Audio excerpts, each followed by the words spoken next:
evaluation of Rapid Creek DNA. Mr. Williams has this to lead off, please. There we go. Well, Dan and I have been talking about possibly getting the board to fund a secondary study, one that piggybacks on the one that we did this for, well, what was it, 2016, 2017, and the great job that I think that Emily and her team did to do DNA sampling in a couple of new spots so that we can figure out possibly where along Rapid Creek the spike in human effluent is coming into the creek. So we asked Emily and Dr. Murray, who was only a student when she finished her, that was your dissertation, on the pathogenicity of the E. coli and other contaminants that we had. And so we've asked them to come back. And first of all, I'd like to suggest that if we do this now using the same group of people and possibly going back to the same 4 sites plus maybe between 1 and 4 additional sites, it would be advantageous so that we could sort of nail down where our problem with human effluent is coming from that we see at East St. Patrick Street, because when you didn't see any human effluent from Dark Canyon, or you didn't see it from the other end of Canyon Lake, and then the first time you see is a very large registration of pathogens coming by East St. Patrick Street, and then to go to the last site, which was just below the outflow by maybe, 400 yards, quarter mile, something. That effluent that we collected there was just off the chart. We did have a chance to go to see the wastewater treatment plant, and I got a great tour from Dan Van Cleve at that site, and he said at that time that in April, we went in June, in April they started sampling just upstream from their outflow. And he tried to share some of the data with me, but over the phone, and it just didn't stick, so I can't share it with you. Outside of the fact that they were sampling by using a long device, just standing at the outflow site upstream to sample, and then they test. And they do this multiple times during the week. And it would be nice to have a chance to go back and do that at the same location. So if we could figure out a way to sample at various locations with 1 to 4 more sites, possibly we can even do it more than once a year or once a month, but is that advisable? I'd like to welcome back Emily Martinez and Dr. Kelsey Murray, just for introduction's sake. So with Dan was emailing me about what you guys are kind of looking for, and I did like a little cost estimate on what the project would be. Originally it was a 2-year study, twice a month, 9 sites, and it was almost $500,000 just to analyze those samples with the same 5 host species that you were looking at before. So I'd kind of recommended scaling it back a little bit so that you could still sample the same number of sites and hopefully get you some of the data that you're still looking for with a little bit lower cost. So I didn't see much of a benefit from sampling twice a month. Just by sampling monthly, we saw a really nice curve in month-to-month changes, and it seemed to be, followed a pretty good pattern. So I didn't think that that was necessary, and also for doing it for another 2 years, I think if you did this study in the same way that you did before, you could compare the data from the first sampling study to this study and still get the trends from year to year without doing 2 additional years. So when I did, it was like 9 sampling sites from this map, as well as testing 2 wells, adding nitrate, which was something that I heard that you guys were interested in. It was about $140,000. That was a 2-year one? 1 year. 1 year, So- nine sites, adding nitrate, so it's actually 10 samples a month? It's actually, so they were going to look Shallow at, water potentially look at some wells downstream too, so it's actually like 11 samples a month, right, with E. coli, TSS, nitrate, See if the water table's affected downstream. right. So basically, most of your sampling was taken from the Dark Canyon inlet down to, So the original Sewage. 4 sites, were Dark Canyon, below Canyon Lake, East St. Patrick Street, and then right below the wastewater treatment plant. below the wastewater? Yes. So those are the 4 original.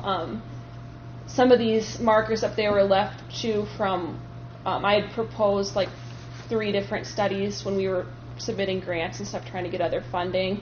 And there's other spots we were looking at, like doing one above the wastewater treatment plant would be beneficial, doing more within that reach through Rapid City would definitely give you a better idea of where that potential contamination was coming from at East St. Pat. Whether it's, from the industrial complex there, whether it's from some of those ditches that drain into the creek. So those would be potential sampling sites too. Well, that wastewater outfit, they're already looking to rebuild it. They already know they have a problem there. Yeah, I think their permit got changed. They reduced the amount of E. coli they can do now. So they were constantly doing Discharge level. remodeling and stuff. Yeah. Dan, you had something to add? Well, I was wondering, Emily, the reason I was interested in a 2-year study is because of climate. You might have a climate change from one year to the next. Sure. You get a lot more runoff one year than the next, and that would Right. give you a rough idea. Would 2 years roughly double the cost? Yeah. Yeah. It would be a little less than double, because some of it's like doing a testing plan. Okay. You just do that once, whether it's a 1-year study or 2-year study. And just on the wastewater treatment plant upgrade, I'm not sure that was really for E. coli. It seems like that was for other The things. whole plant. Yeah, the whole. What's the whole? Yeah, the plant they're going to close. 1967 is wearing out. The original plant's wearing out, so they're looking at replacing that. Oh, the water- Well, they're going to have to upgrade when they replace it. Talking water treatment or wastewater treatment? Wastewater. Waste. Because they dump right back into the creek. Right. Yeah, Dave Van Cleve was telling us when we were on the tour that they're looking at $60+ million Yeah. to basically get rid of the old plant. It's an old trickling filter plant. It's at the end of its life, and going with more high technical type of treatment process rather than trickling filters and that sort of thing, which was state of the art at the time. Not anymore. So it's a lot of money. Bob? And the way I see this is it could be broken into 3 separate projects probably. Or if you had just 1 year again, and that would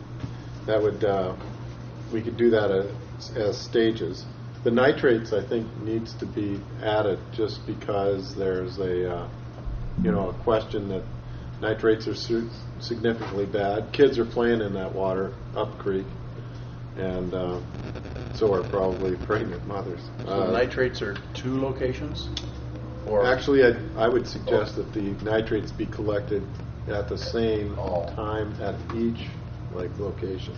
Yeah, it's pretty cheap to do the nitrates. I think I did nitrates for all of them. And that would be an addition, yeah. Right.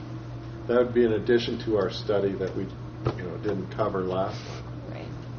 Besides feces, what other nitrates would show up in lawn fertilizer? Sure, yeah. Maybe a lot of that in your Canyon Lake and the golf course. Yeah. There's no question of that. Yeah, that could be changed up on your DNA testing, the nitrates and the DNA to tell what's specific. $2,000, 12 samples times 12 months. So $14 a sample. So that's the line item she's got. It's up there. Yeah, pretty It's what, cheap. $14 a sample? Yeah. It's item near the bottom there to add that. So to a 1-year study. I know one limitation to the study we did before is that the E. coli test is for live E. coli. It's a culture. It's growing bacteria. The DNA testing that they do at Source Molecular they give you a number for both alive and dead bacteria. That's a total because it's free DNA. So, and I'm sure Kelsey can come get any of this wrong. When we get to that, I think you're yes. Right. So that could be part of the reason why you see a big human spike there is because they're treating that with UV. It's dead DNA, and it's getting sampled, and you see a huge spike too. So I mean that could be part of it. Dead or sterile. They don't UV treat it in the wintertime. Yeah, there's a Right, but our biggest, I mean, there was still. That was, Right. that was the biggest time. The was in the biggest time winter. was in the winter, right? And that's when they admitted that they don't even treat it to kill it. Yeah, Right. they're only required to UV treat during the recreational months. So, Right. right. But not realizing that everybody downstream has shallow drinking wells. Right. So there was something about the live versus dead or sterile or whatever as it comes out of the plant discussion, and you were tagging onto that, weren't you, Bob? And Dan, regarding that, maybe spill over to Dr. Murray's her assessment of that. Yeah. The kinds of things you'd want to know would be, is there sharing of DNA even though they're not, they're sterile? Well, so the UV treatment can kill the bacteria, basically releasing the DNA. So the DNA can either be taken up by other bacteria or it can be degraded, just depending on the circumstances. Yes, they do share the DNA, though. It's just a question of, back to the pathogenicity stuff that we did in our previous work, is it bad? When you're talking about the human fecal markers, if that DNA happens to get picked up, that's really not a problem. Does that answer your question? Right. Yeah, whether or Sort not, of. and there was a question about how difficult testing is between live and dead. So the Source Molecular, actually, we put together almost a $500,000 proposal to implement a live dead test because it's cutting edge technology. So you could easily spend $500,000 determining that. They use something called digital droplet PCR that gets down to the molecular level, looks at every cell, says if it's live or dead, and sort of sorts it that way. So it's possible, but probably not feasible for you guys to fund. Right. Yeah. So would it be correct to say the live versus dead ratio would probably be similar except after the wastewater treatment plant?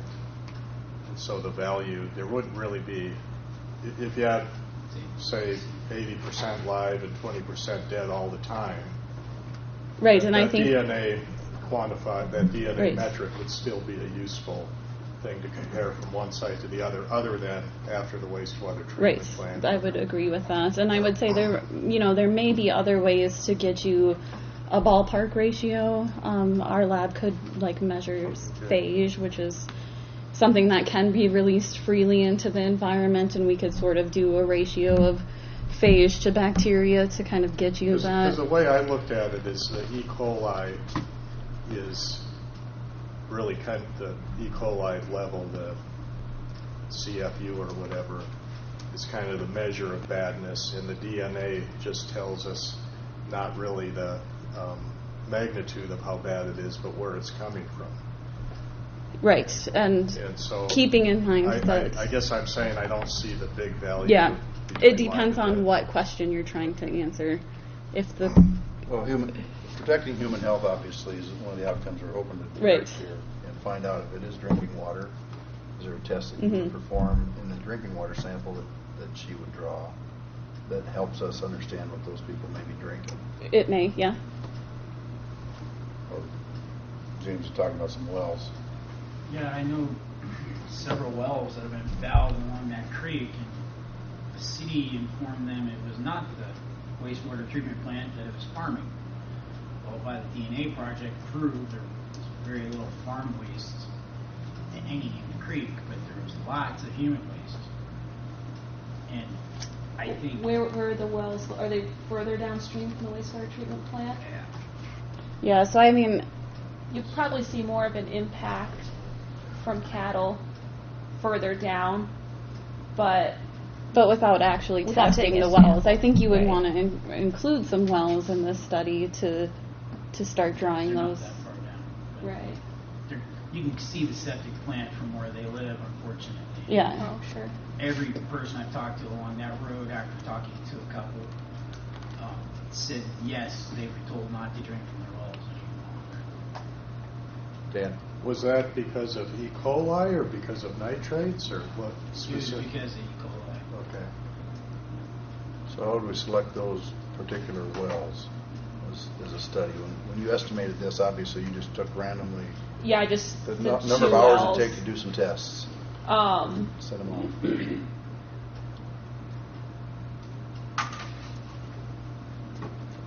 Maybe that's deeper into, or maybe more of a preliminary budget here, so. Right. You don't have to have a Do you- would specific you have answer, I'm any just thinking, we recommendations. want to for have that? some reason and science to that. Bob, I'm I sorry. think Nathan had Nathan something was he up, I'm wanted to sorry. ask. Well, I was just going to comment that shallow wells that are nearby surface water areas that have issues like that are typically called groundwater under the influence of surface water.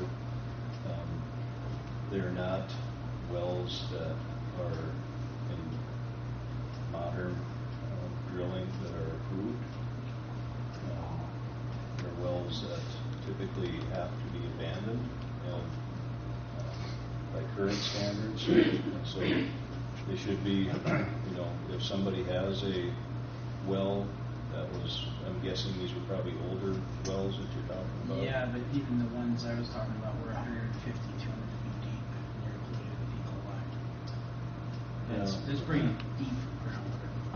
That means years and years. If they're close to the river, Yeah, they're close to the creek. All those properties were right on the creek.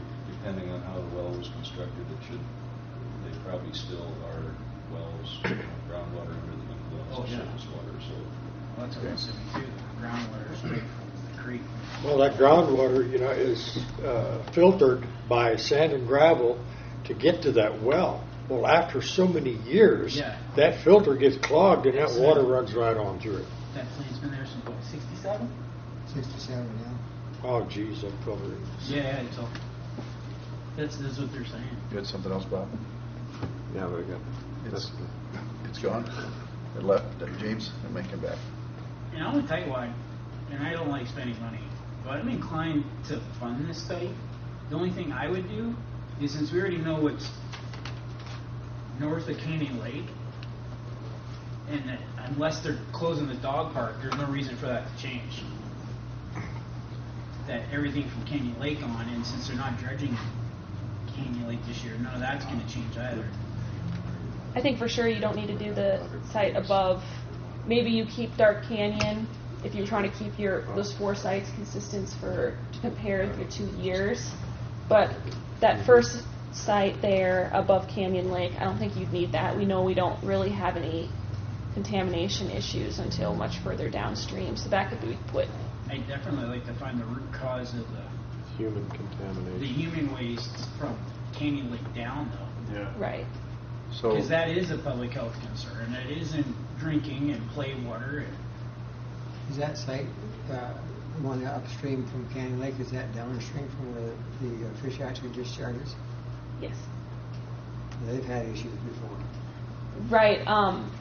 But mostly I was going off of Galen's study. Really didn't find. He tested there and then threw out Canyon Lake on his other Canyon Lake Yeah. study, and really didn't find a whole lot of issues there. Yeah, I think they added some treatment process there to kind of clean that up, because for a while there it was bad. Oh, okay.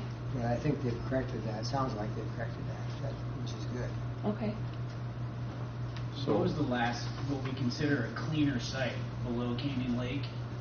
Below Originally- Canyon Lake was clean too. So Dark Canyon, right below Canyon Lake were the 2 sites that were pretty consistently clean year round. And Is then that And then the site on next site Park Drive? was St. Pat. East of St. Patrick. St. Pat. So somewhere between the bottom of They Canyon Lake. raised a little bit, yeah. Right. Well, It gave us a Was pretty that a good Park spike. Drive? Yeah, Sampling it site? was At the dam. It was below the Yeah. spillway.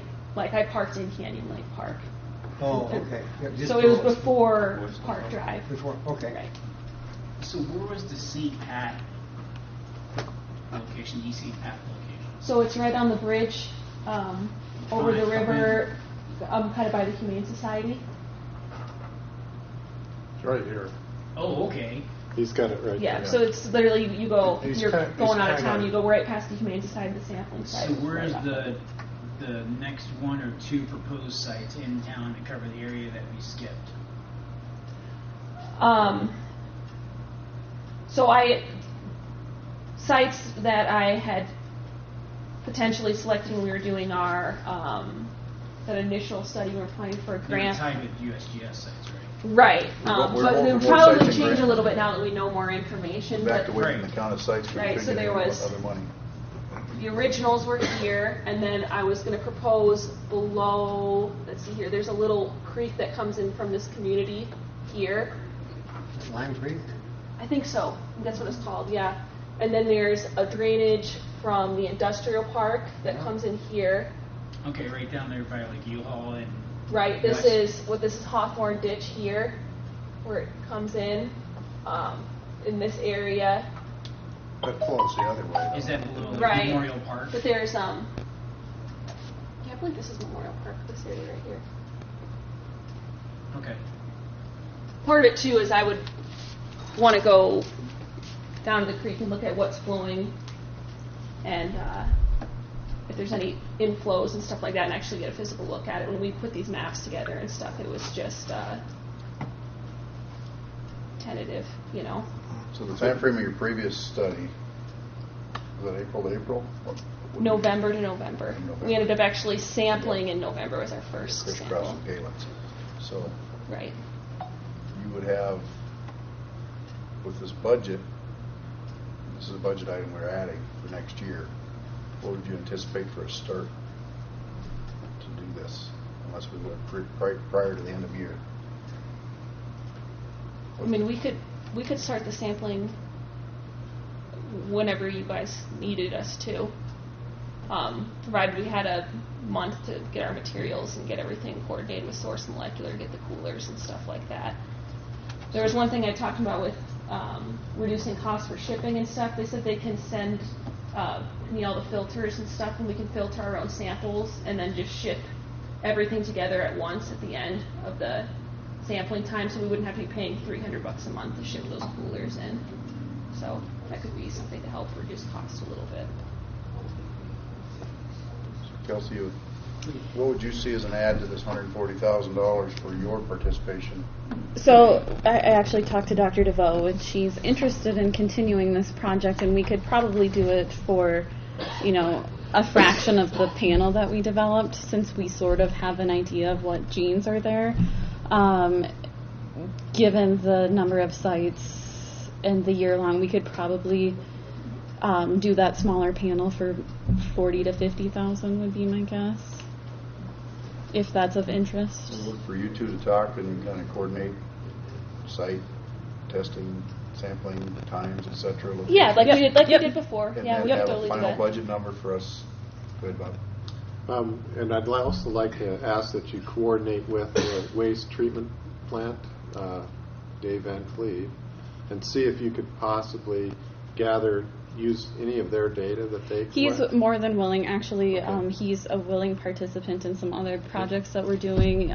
So, yes, I've already Because it'd be spoken handy with to him. know what it is right there. And if you see on the map, there's a blue box. Uh-huh. I thought that might be a great spot. Isn't there a DENR site right there? So I think they moved it. They moved it pretty recently, but there is. It's right above the wastewater treatment plant now. Well, So they had one. So here's the wastewater treatment plant. I think they moved it to like this bend right before. okay. They but, took it from where I have my spot.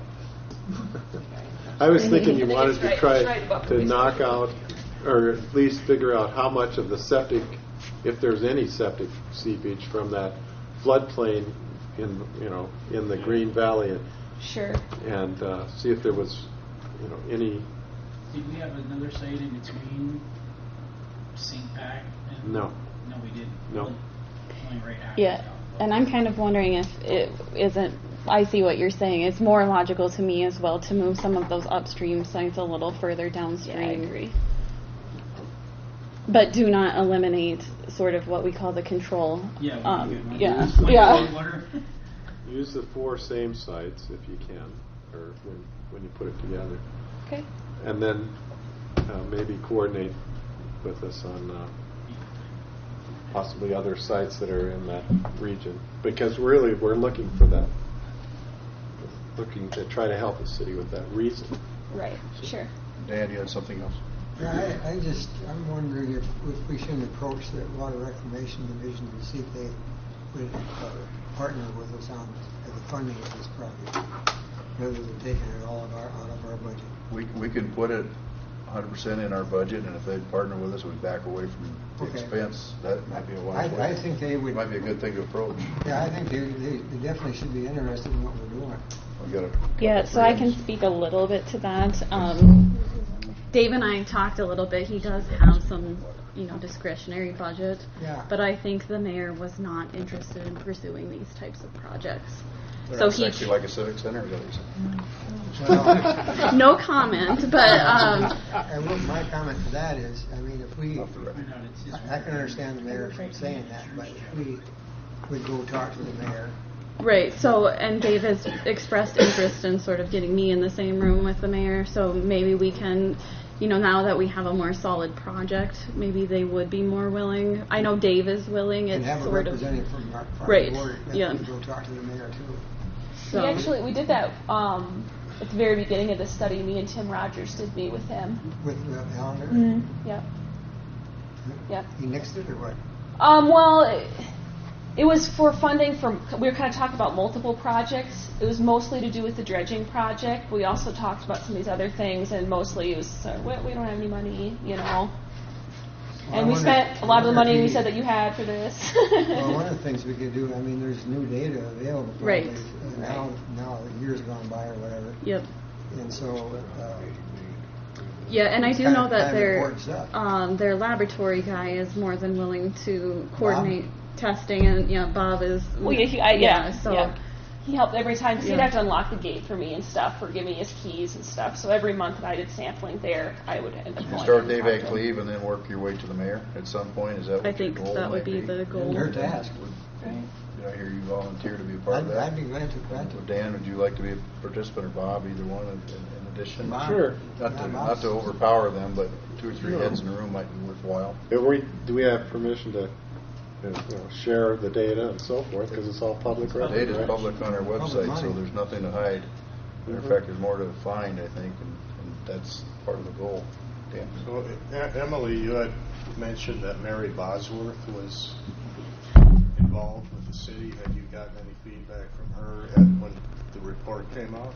No, not when the report came out. I sent it to all the people that had been going to the meetings when we were getting the project set up. Never did hear anything from her. The city had assigned her as someone that we could coordinate with the project if they ended up doing funding and stuff. And after those first 2 initial meetings, she didn't come to them anymore. It was the USGS and school lines and stuff after that. So, but yeah, she was our city contact that they had assigned for the project. Bottom line, it sounds like there's a lot of interest, is probably reaching a dollar amount that we should have budgeted for next month for this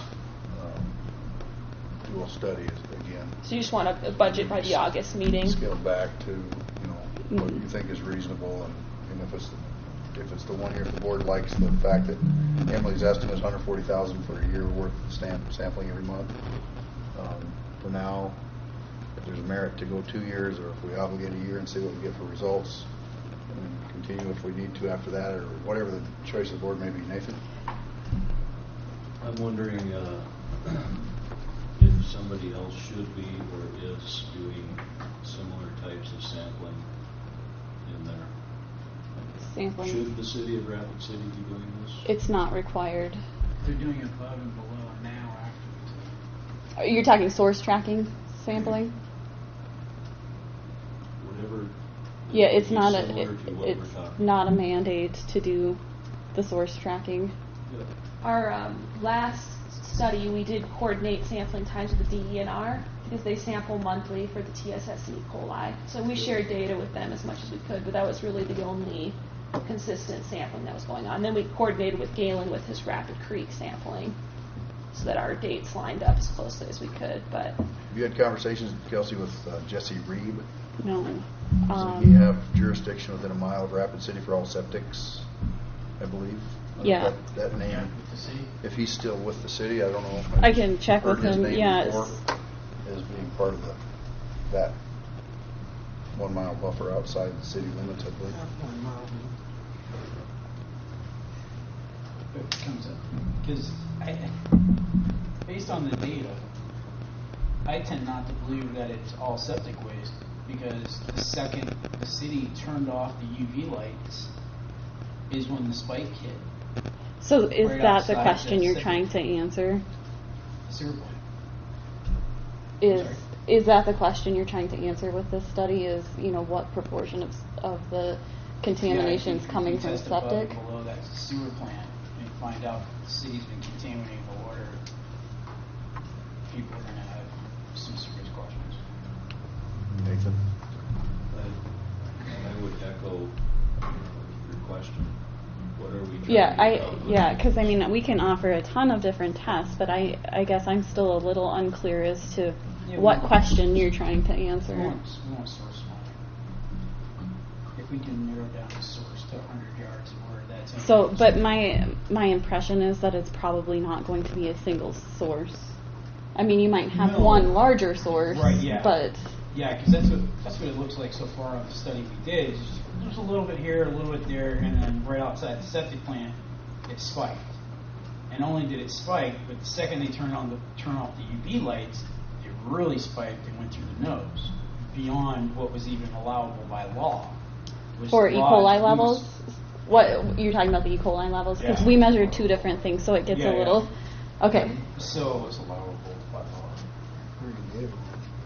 Yeah, even by their laws, which are pretty loosey-goosey. If I had dumped that much stuff in the stream, Yeah. I'd have been arrested. Ken and then Bob. We kicked this can down the road once before over the septic tank deal, and we pretty well came to the conclusion that a lot of the in-city limits, old pipes and stuff like that are leaking, and that's all fed to the creek on both sides. And there's where your spikes are coming from. It's not coming from above the city all that much, but it's picking it up through the city, and then it kind of fades out there a little bit, and then it hits it again at the sewage plant. So, That's what we're trying to do. Is Bob, source comment on find this or it, Trent so we can Boyle? narrow it I think down. there's Yeah. two. Aha. It's huge. I think there's two parts to this. One is we want to find out the location of the most likely spot along the creek that we're starting to get human contamination. And then when you have wells and you go out down south or east here and start asking people to, sample the wells, that's going to be problematic unless we have some volunteers on I'm that. pretty sure I can get at least 2 to volunteer on that. So we're looking for where the contamination is. Can you answer for me how far downstream should you expect the types of spikes that we saw at the outflow that goes? No, can't answer that. There's not enough studies that have been done to establish that baseline. And do you know if has there been studies that have looked at groundwater downstream from a severely contaminating source to see if wells in those areas have been contaminated? Like I think Nathan was referring, right?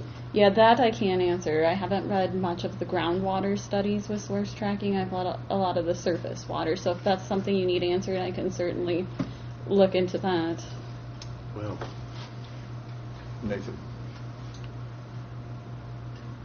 If we did this study, and let's say we found out whatever problems there might be, let's say it's exfiltration from our sewer system in Rapid City, or portions of it,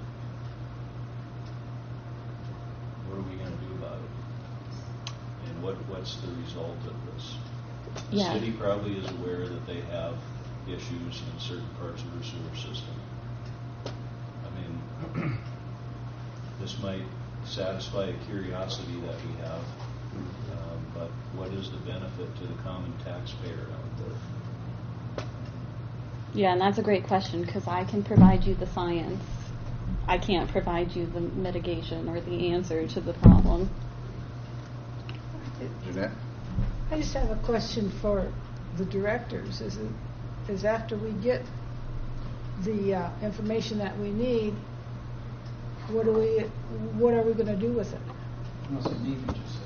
I didn't hear you. What? That was That's Nathan what just Nathan asked. just said. What's the next step if we find some ugly data? But we didn't get an answer, did we, Nathan? Well, that's what he's asking. What are we He's taking? asking us. What are we taking? Who's going to do something about it? What do we know when we get Well, we there? go to the city like we just did before and go, hey, we want to tour the sewer plant. I think if we By got a the valid, way, did you notice our studies? Do we have a direction in mind?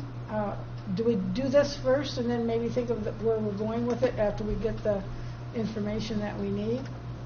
we could. We just Is that kind of where we're going? the question where we're posed with it? is to that end is okay. I mean, study- it makes a difference if we're going to do it and we're going to vote on it. It makes a difference to me how I'm going to vote. Is what are we going to do with it? Just hold it here forever, or are we going to use it for some purpose that we can proceed with? we publicize the report like we have before. And If then there's a it's a fault, big is there- purpose because now even the city took a responsibility in testing above the sewer plant. They want to know if they're the one contaminating it now too. 'Cause I guess I don't really hear The everything that city you're saying. sewer plant is now testing above the sewer plant where they weren't before, worried that they are the ones contributing to all the waste. Is Dave Van Cleve a good agent to work with as Yes. far as Yeah, he is. cracking into? Absolutely. Back. He told me that if there's a problem, he wants to know about it. So, we have a. I I think really think, respond to these guys' concerns. I think we need to have a buy-in from the city. I mean, most of this is in the city, and that's a good question. I mean, if we're just doing this as standalone, I think it would be good if we could partner with them, and so whatever Get something the outcome is, whatever the data is, they're on board all the way through this process. I mean, we're spending quite a bit of money here to do this. And I really think it's important that we have the city buy-in. So is that meeting before our August budget meeting with Dan, maybe Bob, and at least Yeah. Kelsey, and maybe, I don't know if Emily needs to participate there. We can catch her in town or invite her to that meeting if it would be beneficial. Or is that be better with or without Emily to add to this? I mean, the she's. DNA thing. I mean, I think the There's some more value, I think, in minds, both yeah. of you being there. Just Sure, yeah. impose more time on you, but if you're not going to get paid for it, right, yet. But, I think Nathan has it exactly right. What do we want to determine from this? Yeah, And that's a question. But for my constituents, which follow from Canyon Lake all the way to the Gap, the people that I've talked to are concerned. When I mentioned the results from our study, having shown that their Canyon Lake and the stream going at least to East St. Patrick Street, the Canyon Lake's okay, but from Canyon Lake to East St. Patrick Street, we have no idea where the contamination is worse, so you can't blame it on the natives, or you can blame it on the tourists, or there's no blame there to be, but somewhere between there we have a significant break or source, influence to that, yeah. for that water Thomas. being contaminated. So what's the academic benefit? I know we're talking about the city and the funding, but I know also when you presented out in March, you said that there were very few studies actually done on this scale. So what's the academic benefit overall, just to entertain my question? Yeah, so it helps build the knowledge base for future studies. Right now we have a baseline. Academic benefit as far as like supporting students, is that the direction you're asking? Well, I'm or? looking more like to the research. Like, okay, we've done this Well, for 2 years yep. now. What do we benefit? So from I it? can, yeah. actually we've gotten involved with the Department of Health, and we are trying to do a lot of research now that looks at are the same pathogens that we found in the water making people sick in the clinic. So that's sort of the next step that we've taken sort of in the health direction. So, this is spawning research not only, in the environment, but in the clinic. And so it's actually turning into a very multidisciplinary group of people working on this project. George, you have something to add? For whatever it's worth, my director is right on track. City buy-in. Dan's my director. Good. And I totally agree with him. Okay. The city ought to be part of this. Thanks for that. Thanks for that. Yeah. Is the world And ending? then Dan? Well, I was just going to say that to the question is, what do we do when we get these results? Well, what you do depends on what the results are. In the same way, the reason we're talking about this is because of the results from the first study, and now we realize that was a very good study. It told us a lot, but it was undersampled. And as Bob said, we don't know what's going on between Canyon Lake and St. Pat. So I kind of disagree with the premise that you need a plan after this, or a specific plan. You look at the data and then you make your decision based on that. And it's always from somebody that's worked with a lot of data. More data is always better. That's why I actually even am thinking 2 years would be good, but that's just my opinion.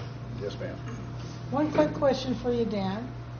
So, okay, this is really great, and 2 years is that I understand that, but now we've got all this data, okay?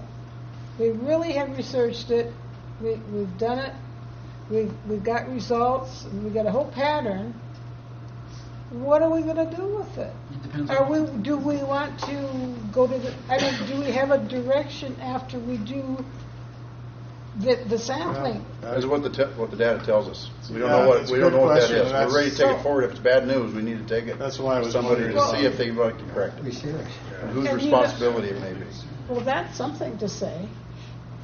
Find out, If we can locate a source or narrow it to a source. because we should do something with it. Right. We won't sit on it. James and then Ernie. Well, one thing I'll tell the two new board members is that when we tested below the sewer plant, that the water was so hazardous, it was a public safety risk to touch it.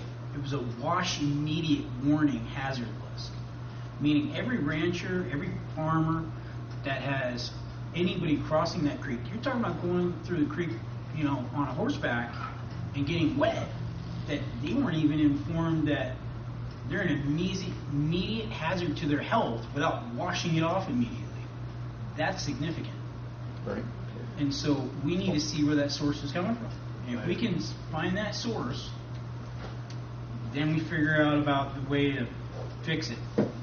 I agree. I agree with that. I think knowledge is power, and I think we need to know what's happening, especially between St. Pat and the front door of that wastewater treatment plant. And no matter what we find out, Janet, I think it's important. Jeanette. I'm sorry, Janet. I apologize. That's okay. That's all right. I have a sister-in-law. Anyway. That's all right. I think the important thing is to learn and to fill in the gaps from the previous study. And whatever we learn, good or bad, I think we share it. And share it with the mayor and whoever else. But ignorance is not bliss with this water situation. I guess that wasn't my point, that I wanted to be ignorant. My so- point was, why are we doing it? Can there be a To learn the water quality and where that quality is failing or not. We're trying to understand if there's contamination in that water. Those people below that treatment plant deserve good water. August 14th is our meeting, I think. The second Tuesday, I believe.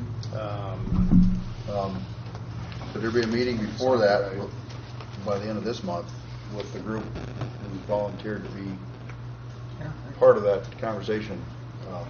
And you want us to talk to the mayor? I don't Or do think want you to need to talk talk to to the mayor. Dave Van I think Cleve? we start with Dave. I don't know that you need the mayor yet.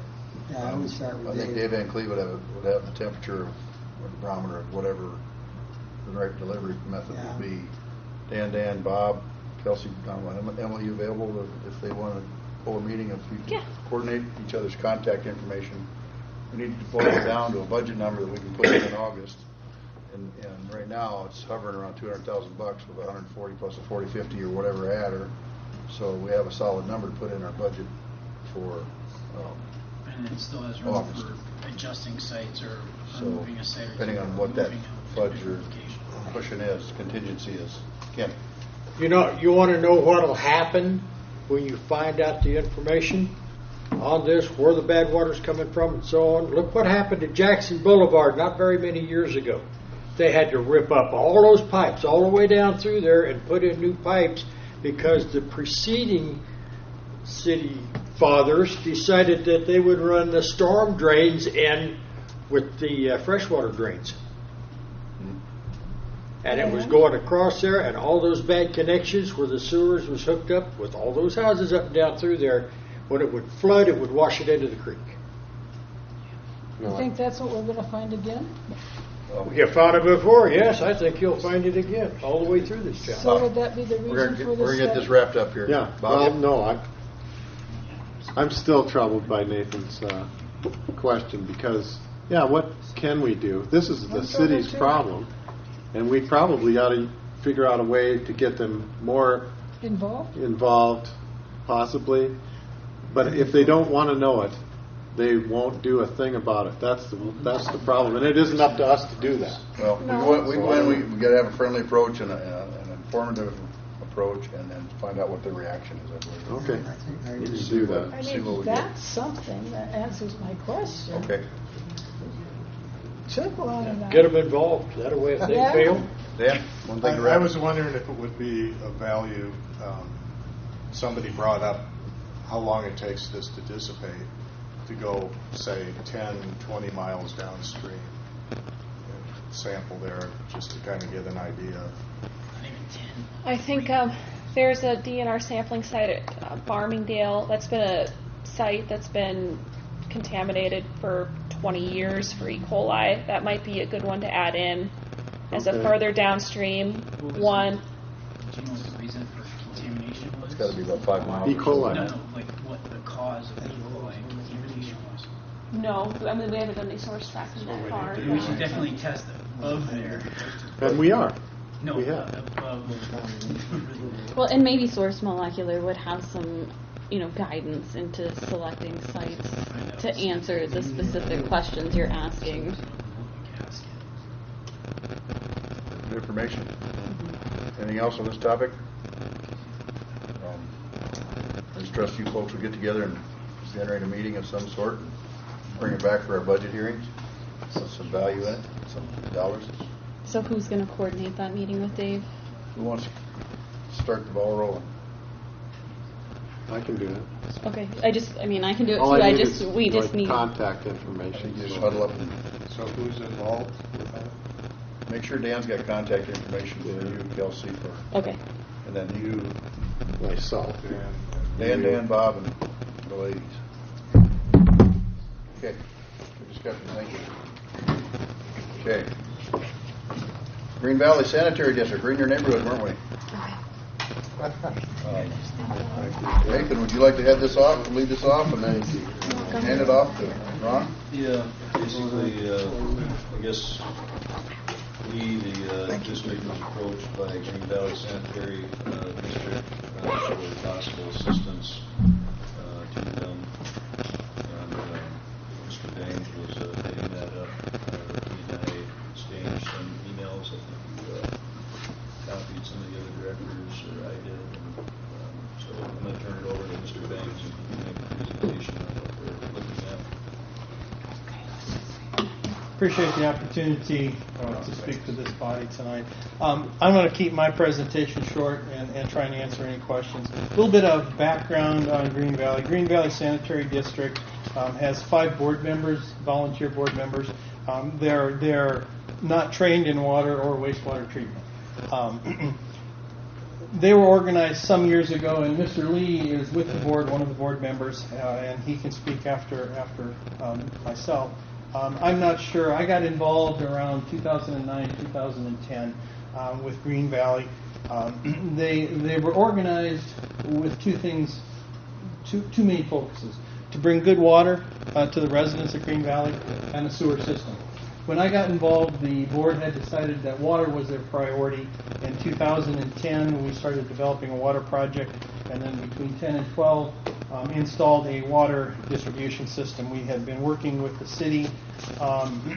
That was hard to get off dead center, I guess I should say. Negotiations broke down with the city. There was discussion of annexation and rates at 300%, and that's not where Green Valley wanted to go at that point.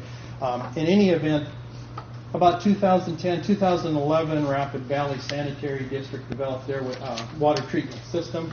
That opened up some doors, and Green Valley was able to negotiate with Rapid Valley as a source for drinking water. We installed, and that system is operational, and they purchase water from Rapid Valley Sanitary District and have contracted, negotiated with Rapid Valley Sanitary District to operate their system, because they don't want to get into the water business, just like they don't want to get into the wastewater treatment business. So anyway, we fast forward now, and since that project is operational, residents have connected to it. The water project used a special assessment fee to fund that debt payment. One of the big criteria the board has was that they didn't want to have their rates above Rapid City resident rates if Rapid City was providing water, or above Rapid Valley residents. So they set their rates the same rate as Rapid Valley. They make no money off of their water system. The only income they have is their tax levy, similar to yours, and then tap fees as new individuals tap onto that water system. Rapid Valley Sanitary District had some pretty restrictive components to that agreement. No outdoor watering. It was only for indoor water use. Only existing homes. We've recently gone back to Rapid Valley and asked for some additional taps, and they have just last evening agreed to allow some additional taps. There's been some lots developed out there that have not been able to put on. The discussion with Rapid Valley was, this really isn't where we want to go, forcing people to drill wells, shallow wells, in already a contaminated area. Groundwater is extremely high out there. They've got shallow wells and septic systems. It's just a bad combination with those components. So what we are asking to assist funding for is for now Green Valley wants to move forward. Their residents want to move forward with construction on a sewer collection system. We have developed a pretty good layout. We took a lot of our survey data. I was actually with a different firm at that point when we did the water project, took a lot of our survey data from the water project to do the preliminary layout, and I'm not sure if Dan has that available. I think it was in your packets, but that map of of Green Valley Sanitary District, we looked at, there'd been another study done well over 10 years ago. That was a separate packet. There was the big one, and then you have the smaller one. There had been some previous estimates and studies done. I think FMG had done a study a number of years ago. We took the survey data that we had from the water project and did a pretty in-depth analysis on where the gravity system would work, where we could take those flows to. We know we've got a low area by Rapid Creek, especially along Anderson Road, that we're going to have to install a lift station and pump out of. So we did a pretty in-depth analysis to develop that cost and lineal footage. I should back up a little bit. Green Valley, if you're not familiar with Green Valley, is essentially bounded. It's bounded on the north side generally by Highway 44, on the west side by Reservoir Road, and on the east side by Anderson Road. The south boundary is generally south side. We actually have water line about a half a mile south to Sparrowhawk Drive, which is south of south side. Generally a square mile, residential homes for the most part. So that's kind of some background. We want to move forward, but Green Valley has a limited revenue stream. One thing that I forgot to put in the study was the total cost. I'm estimating that the total project to get us through the funding application through DENR, we're looking at developing a preliminary engineering report, taking the data we've already developed, developing a preliminary engineering report, negotiating with either Rapid Valley Sanitary District or the City of Rapid City for treatment of that sewage. We want to regionalize and be involved with one of those two entities. Currently, Rapid City treats all of Rapid Valley Sanitary District's sewage. So any agreement that we have with Rapid Valley to operate that system would also have to be negotiated through the city. The funding we're asking for, Green Valley has paid about $10,000 out of pocket for the work that we've done to date. So what we're asking for is assistance with their limited revenue stream, some assistance to get us jump-started on the upfront engineering cost. The preliminary engineering study will be working with Bill Lass from local governments, Black Hills Council of Local Governments. Pennington County is not a member of that organization, so there will be some fees to Green Valley Sanitary District to develop those applications. And then we would be looking at funding applications for the construction project through DENR. So that's, in a nutshell, what we're asking assistance for this evening. As I indicated, I didn't get it in the proposal. I apologize for that. I think the total cost we're looking at is probably going to range between $40,000 and $50,000 when you put in the negotiation time, the travel to Pier to be heard by the DENR Water Board, and the preliminary engineering study, negotiations with the city. All of those upfront engineering costs. And then we would, again, like I said, we would be looking to, we're looking at two sources, primarily DENR, but we would also look at USDA Rural Development as a construction funding source as well. Groundwater contamination due to the septics. There was a study, and I apologize, I was trying to locate that, but over the last year and a half when I changed my offices and started working for a different firm, I was not able, I've got some stuff in storage. There was a study done that I utilized as we were looking at the water project that I think was done by the School of Mines, actually, a number of years ago. That was specifically in the Green Valley area, showing contamination of their shallow wells. And I can certainly find that study for you. I guess with that, I would open it up for any questions. I know some of the discussion this evening on the other presenters has been, you know,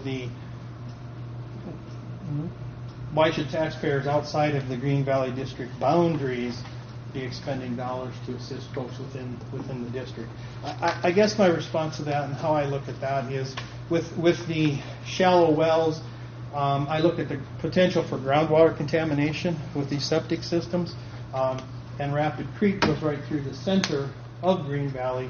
The proximity to Rapid Creek, I believe, would tend to increase the contamination in the creek. One of the things that the residents, they're dealing with failing septic systems today. The only option that the county really is allowing them to utilize because of the high groundwater is mound system. So each residential, if they have a failing septic system and have to install a mound, those range from $10,000, $15,000, $18,000 for that type of a system. It's a very specific system, a lot of evaporation versus percolation into the soil. With that, I would, I guess, open it up to Mr. Lee and answer any questions that the board might have. Ron, you've got $425 per home added to their taxes of what your special assessment is? Yes, so currently that is. 272 taps at this point. Expecting 330 users at some stage once it's developed? Yes. So that's an income over 25 years of a couple $1 million, $2.5 million maybe? Yes. If you run the numbers on that. So are you looking at a loan for the development of this once it goes? And that special assessment pays off the loan? Are you looking for grant funding? I'm just wondering what your long-term peak is after you get the engineering study done. We would go in, what we're expecting, they used the special assessment for the water project, and that was about a $3.5 million project construction. That equated to about $450 per home per year on their taxes. They could only run that for 25 years under state statute with the special assessment. We have discussed with the board, or I've discussed with the board, the special assessment. With the size of this project, the water project put everything in the right-of-way outside of asphalt surfacing. There's no way that the sewer project is going to have to go down the center of the road. So now we're replacing all of the streets out there are asphalt streets. That's one of the big costs that you're seeing in the engineering cost estimate. We're going to have to replace all of those asphalt streets. There's just nowhere else to get the separation. Constructability, it's just a nightmare out there. And they also, another big component in those costs is the district wants to connect and abandon all of the existing septic systems as part of this and not leave that up to the individual landowners. To answer your question, sir, we're looking at a grant loan combination. My recommendation to the board is probably not a special assessment because it limits the time frame. If they go with a grant loan combination, through DE&R, it's a 30-year loan program. Through rural development, it's a 40-year loan program, so it brings that cost per household down.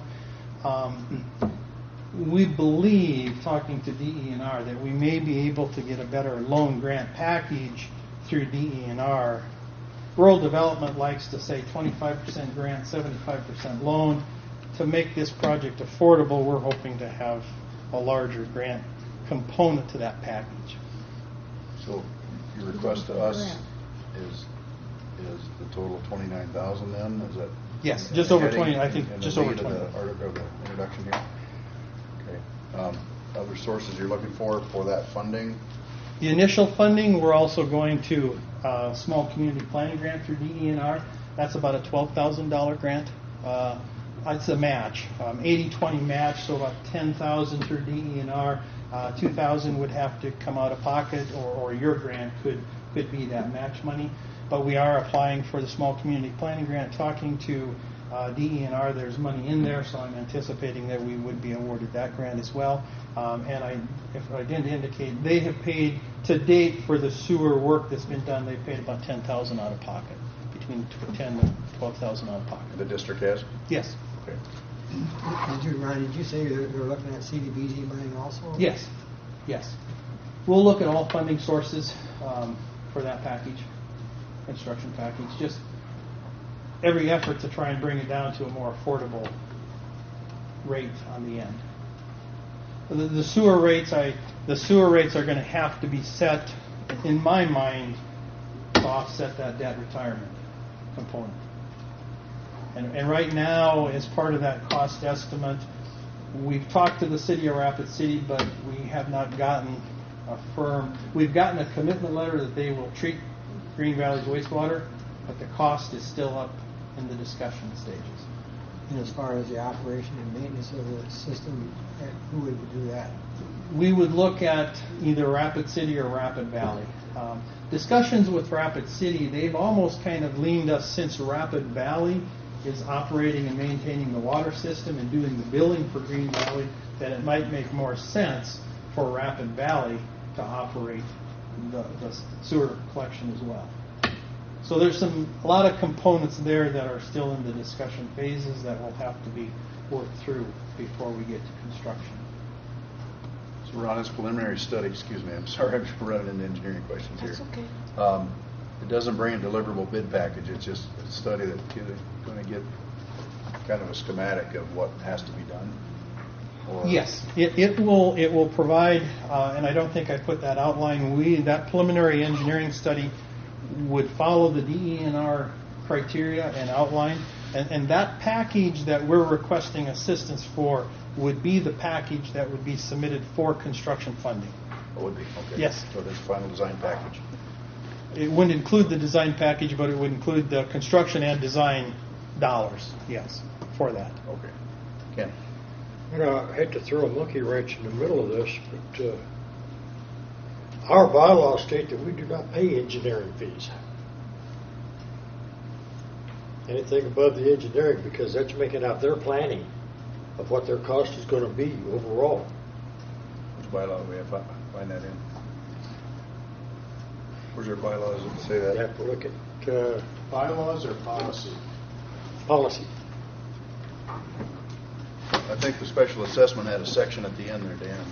In section 29, I think you and I were looking at it at the break. So I was curious on what our commitment could be on our policy and procedures. Because it could be broken down to other areas. Could For be. the engineering stage itself. It's not. Recent I wasn't mem- aware of that. Recent memory is we supported an engineering study. It was a $10,000 study, and we gave them $2,000 towards that. And I was trying to recall what our policies and procedures are that what we're allowed to do by what we've approved within our board. And Because so- that's not actual payment on the plan itself. Right. So, I don't know if that, give Dan a little bit of time to read that, but other questions, comments for Mr. Banks and the other gentleman, does he need to speak? Talk to us. No, I think Mr. Banks has stated everything fairly clear. Unless you have specific questions, I can go ahead and try to answer. Okay, you're looking at how many homes there now? How many domiciles? 272. 272 potential up to 330 is what the report, or this calls for. Those are, let me clarify that. With the water project, we installed 272 meter pits. So there's 272 homes there. There's about 330 platted parcels today. So some of those will develop. They don't have homes on them now, and so we weren't able to provide water service to those homes. I have taken a look as part of our request to Rapid Valley for some additional tap fees. Last night they approved an additional 200 tap fees for us over the next 20 years. 25 years, I saw that in there. Yep. So we looked at areas outside of the floodplain that could potentially develop with water and sewer. There's some larger lots. A lot of the lots in Green Valley, if you look at that layout map, are very narrow and long, so it becomes very hard for those to subdivide and still have frontage. But there are some lots, especially along South Side and the south side of Southside Drive. Those are much larger lots. We're anticipating with municipal water and sewer that some of those are going to the lot owner want himself is going to have to pay for his own pipe going out to the sewage pipe that's going to be running down your road. As part of my cost estimate, the district has chosen to pay and connect those. Now, if there's a main... from the house to the access. Like if I put a house in, I would have to pay for my sewer to go all the way out to the center of the road where the main sewage line goes through. Correct. But they can't abandon those septic tanks in place anymore either. The new septic ordinance says they still have to be inspected even if they're abandoned in place. They're going to have to be filled. Yeah, they're going to have to take it out. And as part of the engineering cost, the district has chosen to make that connection as part of the project, as well as do the abandon. So now what we found out with the water project, we've got 272 meter pits, but at this point, all of those are being assessed, but there is only, not all of those, there's a number, and I don't have that number with me, but not all of those have chosen to connect. And what the district and I have talked about is we want 100% connection through the sewer project. And so we're looking, or the district's intent is to make that connection and abandon those septic systems as part of the project. Yeah, they can't abandon that line. Well, or remove them. Yeah, they're abandoned, and then they'll have to be filled in, disposed of, taken out, whatever. And that would be at the owners. Well, that's going to be better than what the city's got. Dan. I'm looking at this bylaws. I don't see where it says anything about that in here. It's in policies. I have it up. Oh, it's a policy? It's in that. Is this it up there? Yeah, policy 29 Okay. kind of implies that your request comes after the preliminary engineering study.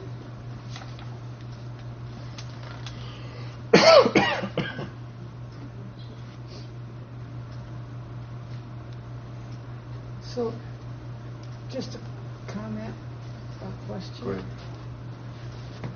So in that case, we can't do anything until after you have the preliminary studies done. If that's your policy, that is a correct statement. There are some of those costs, probably fees associated with Black Hills Council, that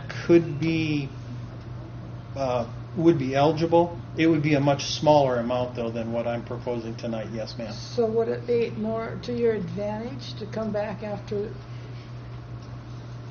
your initial process, where we might be able to help more? We have discussed that, and our intent is that after the preliminary, as part of the construction and design phase, that we probably would come back with another request on the construction side. Yes, ma'am. So where are you going with it tonight? Where Green Valley is going to move forward. We're With hoping us. to get some assistance tonight, but if you're not able to, we will look at other funding sources And then and come move back forward, later. and then come back as part of the construction I think that package. would be a good idea. I think that'd be I think you'd have a very good. It's a good project. So Thank I you. think, We think so. yeah. I think if you reassess your budgeting on that and get some of that engineering into other phases of the area, that you'll lower that cost quite a bit, because that's $27,000 with the engineering cost, 25 for 8. Mm-hmm. So bring it down a ways. Is there, as part of then, would it benefit Green Valley to come back and look at costs outside of the engineering arena, say fees from Black Hills Council, and make another request for non-engineering related costs associated with this planning stage? Yeah. Okay. And that preliminary engineering study would give you some viability as far as caliber of what the project entails, nuts and bolts, the likelihood of it, the cost of it, the cost estimating, because that's what you said you'd have some of those numbers, and that gives us a better something to field. So, any questions for Ron, or can't think of the other gentleman's name? Sorry. Anything else at this point in time? We've been duly informed. Thank you. Thank you, Ron. Thanks, Ron. Okay. Yeah. Stick on the spokes and all, so we go. All right, we're moving on. Number Chairman. 10, Chairman's comments. What's he going to say? I don't know if there's anything to say. Oh, come on. He always has something to say. There's been lots happening, and I appreciate everybody's input. And Point of order, were we going to talk about the update to the Canyon Lake Dredge? I pushed that down to item 11. Okay. Under Bob's comments on item for directors, if that's suitable. That's fine. That's right. That's right. I pointed it too, I guess, to make it. So thanks for asking. That was the first iteration. Yes. Second iteration, it moved again. So anyway, everybody's input and positive thoughts here, and I'll just say thank you. So I'll pass it on to Jeanette. You have comments? Probably no comments. I always make my comments pretty as we go along. I don't have anything to sum it up with tonight. It's been a pretty good meeting. Ken? One item to bring up. It's time for the budgeting of the program here, and we do have a budget for some equipment, sound equipment, so on like that. I would like to bring up, I think every one of the directors should be given a tablet. Not as a personal tablet, but for a director. That way all Dan's got to do, if he wants to send out any emails, hit it, and it goes to everybody's program or their tablet. It's simple. I only got $40 wrapped up in this thing. I can put 10 gigs worth of information in this thing. Plus, you'll have all your notes with you. You'll be able to put notes in it. You can speak to it and put notes in it. Plus, you can record anything that's being said. I mean, what more can you ask for? You don't have to carry 2 briefcases. Well, if you want to add that as a budget item, we'll get a dollar amount in there, if that's a suitable, It is a good Black idea. Friday when they're all on sale. suitable idea. Black Friday? That it again? That's it. Okay. Bob? Okay, so we're on the admin part? Items, Directors. items from director. I threw your Canyon Lake on items for directors. Yeah, items for directors. So I wanted to put I wanted to say that the city hasn't purchased the bags for the dredge yet, and so we've got a great baseline, which is what Galen Hochstrat had asked. He wanted it done early before we started dredging. Well, now he has a huge database of information before they begin dredging, but it's so far we're only funding him till December 31st. And so if the city doesn't do anything this year, then that's a problem, because he won't be able to do his sampling during the dredging as we anticipated when the project came up. But there's a little line in the contract that says we can mutually agree to postpone, or make further between the collections.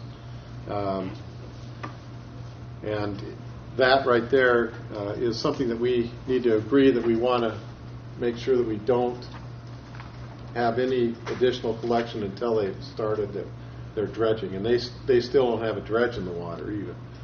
If they bought one, I'm not sure. I mean, this came to me today. So how far into Galen's study are we?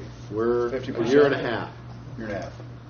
So if we postpone him, try and finish And his he's last- been trying to extend because he's been following the program and keeping in touch with the people who are trying to buy the parts and pieces to put in the dredge.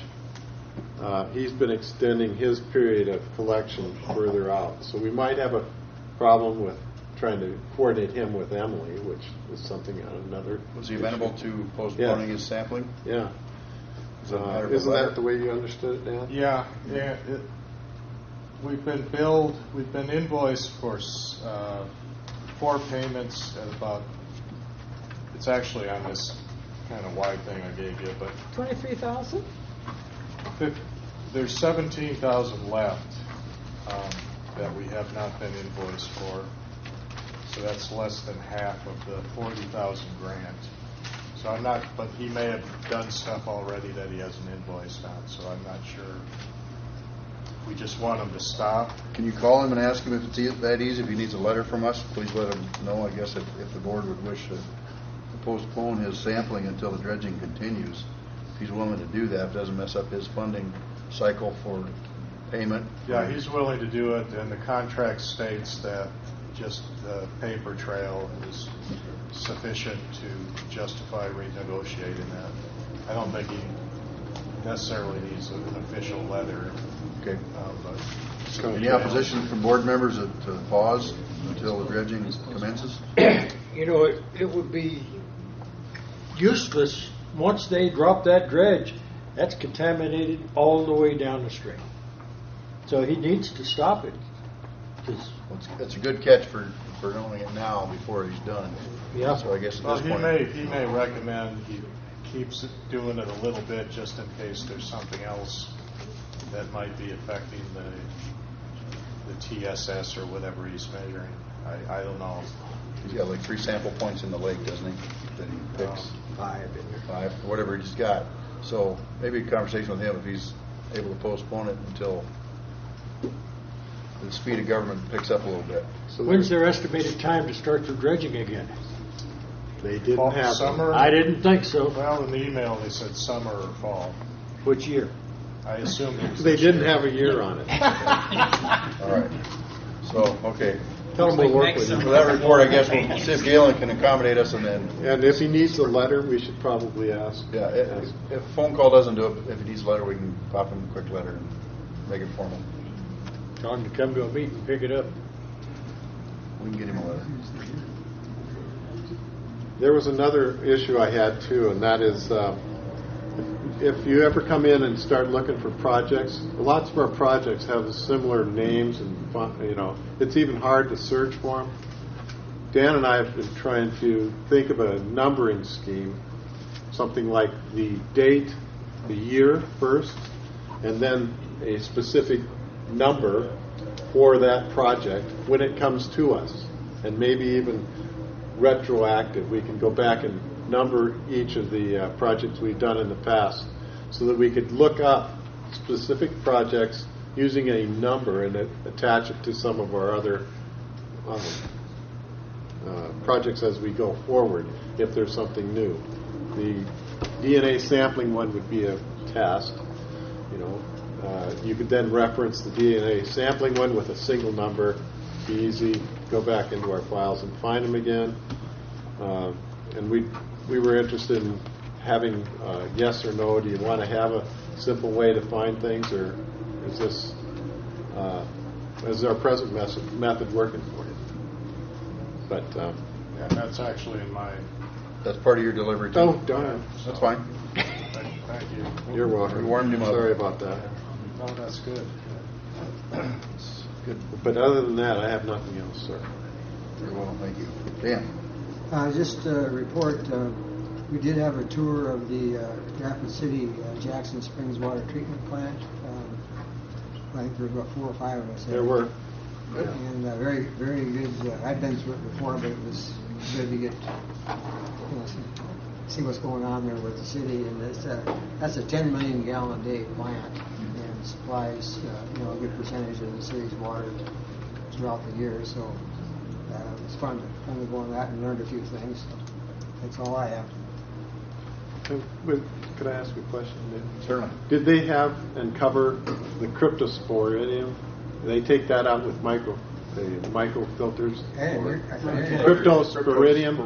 Oh, cryptosporidium. They take that out with mechanically with the what is it called? The real that small membrane. filters. Membrane. Yeah, the membrane. Yes, they do. Yeah. Yep. Good. State-of-the-art plant. Good. That was it, Dan? Yes. That was a pretty impressive tour. I had no idea it was in that building, and I don't want to fall in there. But I'd like to take a tour out to the wastewater treatment plant. I missed that original deal, and I don't know if that's something I can just. You can just get a hold of Dave. He'd be glad to take you through it. Yeah. I think he's really very friendly, easy to get along with, and he'll make time or let you know. And I would suggest that you take maybe one of your constituents that's interested in this sort of thing. Get a quorum on that. If there are other members that can meet that date, it would be handy if they wanted to go along. So we don't keep messing them up. In the city guide book? Yeah. In the blue pages or whatever? Van Cleve. Yeah, you just go on the city's website. Website? Yeah. Okay. Yeah, Find him. he's on there. Okay. Just phone You know, number. as an interested member of the board, if you work that up, give me a call. I'd like to make it also. Yeah. Yeah, I would too. I Yeah. really would. I bet I could even find somebody in my district to go with me. I'll have to go into Cleghorn Springs. I need the perspective of the other end. You got the clean end of the stick. That's the deal. Well, I got county people here. You got the Gazauda.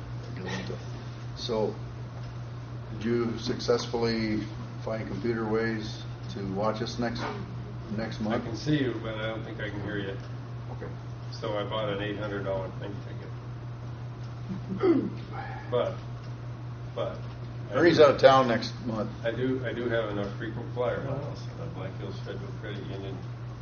Years worth of salary. All of that Yeah. worked out. 61,000 points. Oh. So no cash outlay thing. You'll be here with us then, you mean, or no? Okay. That's good news. All right. Anything else, Ernie? I just want to ask that because I knew you were playing computer games with Dan one day, so I figured I'd better ask how it worked out. Thomas. Good meeting. Thanks, Dan, for the packet and kind of the up-to-date. I do enjoy, even when you're giving us email trails that you get from other board members. I do appreciate that, just to kind of stay in the loop, and so I'm appreciative of that, and I feel we've had a good meeting and some good discussion. Nathan. I guess I would echo Dan. I think you're doing a great job. I didn't have anything else. James. Okay. Cheers, Dan. Okay. On the problem Ernie and I were discussing, as far as trying to teleconference in, we just didn't have enough time to try to figure out what was going on. But something Director Moss said could potentially be a solution if everybody had a little laptop or a tablet. Everybody could Skype on the, you know, that's the problem is having microphones all over so everybody can talk to him. Anyway, that was, I'm just thinking out loud here. That might be a possibility if someone wasn't able to make it. If we had a few of those laptops on the tables, they might be able to conference in. I don't think you can get Skype with tablets, though. Really? You can with if you got Wi-Fi. Yeah, but if there's no Wi-Fi here. We don't get Wi-Fi. Well, you there can is. get a quick fire base and just set it right there. What? Well, It'll that brings extend. us to our next subject. Facebook. So the first item I had was the meeting. Occasionally all the the administrators get together, and it looks like it's usually in Chamberlain from all the different water development districts, and we just trade notes. What are you guys doing? How are you doing things?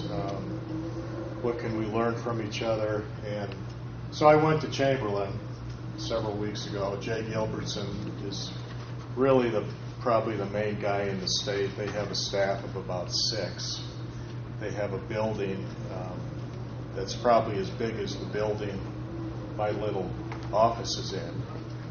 And so they've really been doing this for a long time. So I learned quite a bit. One of the things we might want to think about is the policy we have of publishing every meeting in the newspapers. That costs about $50 for each regular meeting. Not a lot of money, but does anybody ever read that? I don't know. It's not a statutory requirement. No, it's not. It's not. Other districts don't do it. Nobody else does it. Put out the address and say if you want to know what went on in the meeting, call it up.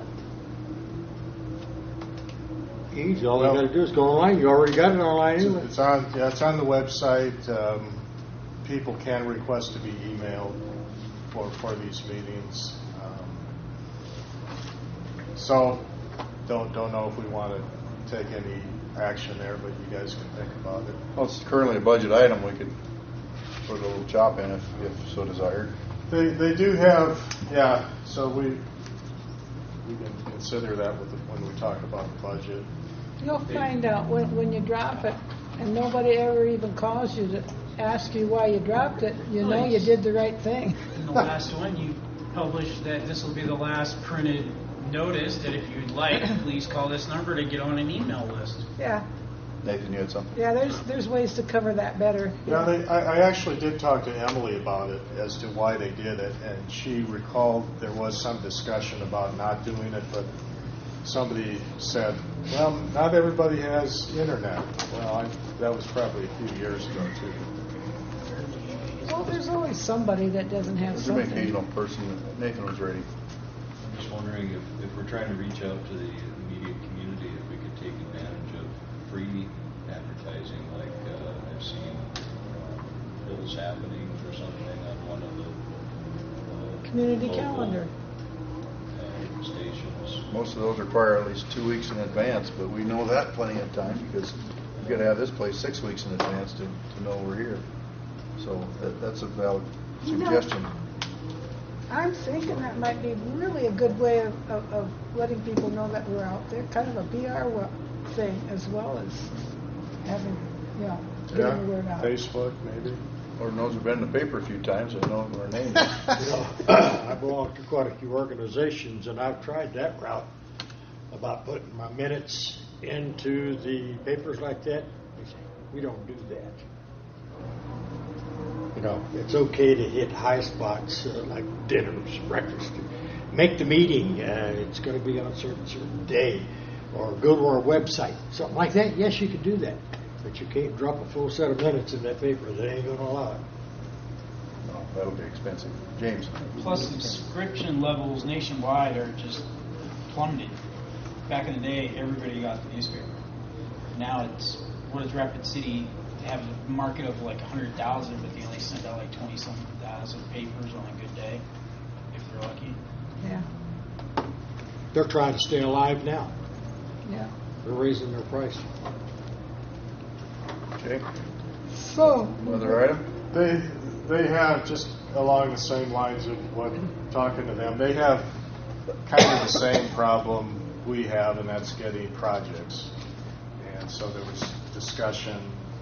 Some of them, or I should say at least one of them, actually just gives money to people to plant trees. And I said, well, would plant them anywhere? Do they have to be on a creek? Does this have to be logical? And they said, no, you just plant a tree that helps water. So we give them money to plant trees. And then another director said, there's no way we're going to do that. So everybody's a little different. They talked about a legislative effort to redefine the water districts, and Mr. Mueller knows probably more about this than I do, but I'll just... Senate Bill 2 a couple of years ago, and it died. Yeah, I guess it died. Drainage basins versus water districts. And crosses a lot of borders.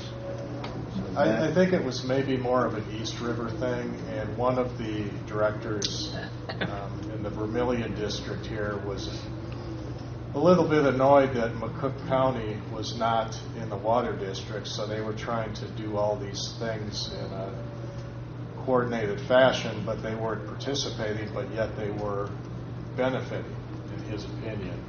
So they were trying to work through the legislature, and still are, to get McCook County in. Otherwise, they'll go to McCook County and try to talk them into it. But just wanted to mention that because that was brought up. I guess January 9th, he said, is the next date. Most of them go to Pier. Does that sound right? January 9th? Next session opens on the 8th. Okay. So that'd be about... And they put up like that poster we got there, and they talked to the legislators and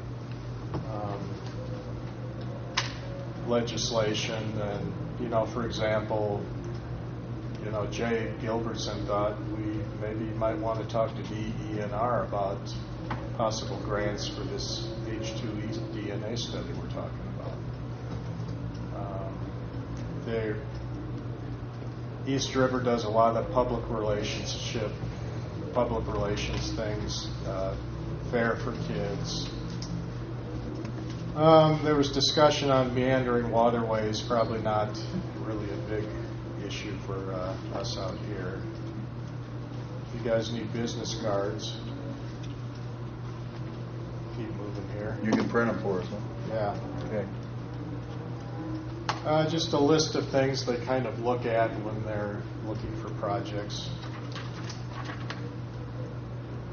So it makes it kind of, just looking at this, it makes me think outside the box. Like I never would have thought about invasive species before, for example. Yeah. Number 8 there. Is this going to be part of our minutes package when you get done? This summary report from your meeting? I put in if you like. I think we benefit from having that in our Just minutes. this list, you mean? Oh, any of your items that you've gotten on here for prompts, just for thoughts, different things that we've talked about. I think Number 8 there, is that to enhance or how to destroy them? Invasive No, to try to species. stop invasive. I think they want to. Species are like fish or plant life that attaches to your boats. And Yeah, like equipment. clams? Yeah, when you go from one lake to the next. Like right now, it was in the paper. Somebody has freshwater mussels all of a sudden. Was it Angostura or Yeah. We had a presentation on that last year. The quagga, I think it's Fish and called. Parks came in and talked to us about some of that stuff. So. Yeah, it's like a zebra mussel. But Yeah. a bad thing. Almost done. I don't know what anybody can do about it. So is that the end of your list? I'll keep going here. So, should I move on? Go on to the next thing, yeah. Okay. Audio system. Oh, excuse me. Ernie? Yes, sir. Yeah, big on the audio system. Oh, it's coming up here. Oh. Yeah. What we have sucks. I don't even know if it's recording now. We only have 2 microphones. I got a backup recorder going here. I hope the battery's still going. Yep. So, and the other, so there are really two problems. That's picking up on the recording what people are saying, the directors, maybe me, people in the audience. The other problem is people in the audience and maybe even some of the directors have trouble hearing each other. And so I'm proposing, you know, this in this cartoon here, I just showed that our two director tables. I think we should have a mic on each table. Maybe a mic on the lectern over here, and then a mic probably about where it is now, or maybe further back for picking up the rest of the room. And then you can get small powered PA systems that aren't a huge deal. I mean, to set up. Bluetooth, or they? You could probably get them wireless, but the ones I was looking at were wired. There's a lot of details we can talk about here. I did come in and talk to the IT person here because they do have speakers, and I was told there's no way we can connect into them other than via HDMI cable. So we're not using HDMI, we're using a VGA right now, so maybe I should just buy a HDMI, but that's still maybe not the solution. You know, Dan, that's another plus for these stupid things. You put it on a microphone, the one sitting in front of you, it'll send that signal through, and you can record it anywhere it's set up. Yeah. Like right straight to your computer. I think it's important that I've got some bullets here. We need this to be simple to set up and lightweight. I'm not going to be around forever. If I'm gone and somebody else comes in, they have to quickly be able to understand how to do it. It needs to be reliable. Right now, you know, sometimes what we have works, sometimes it doesn't.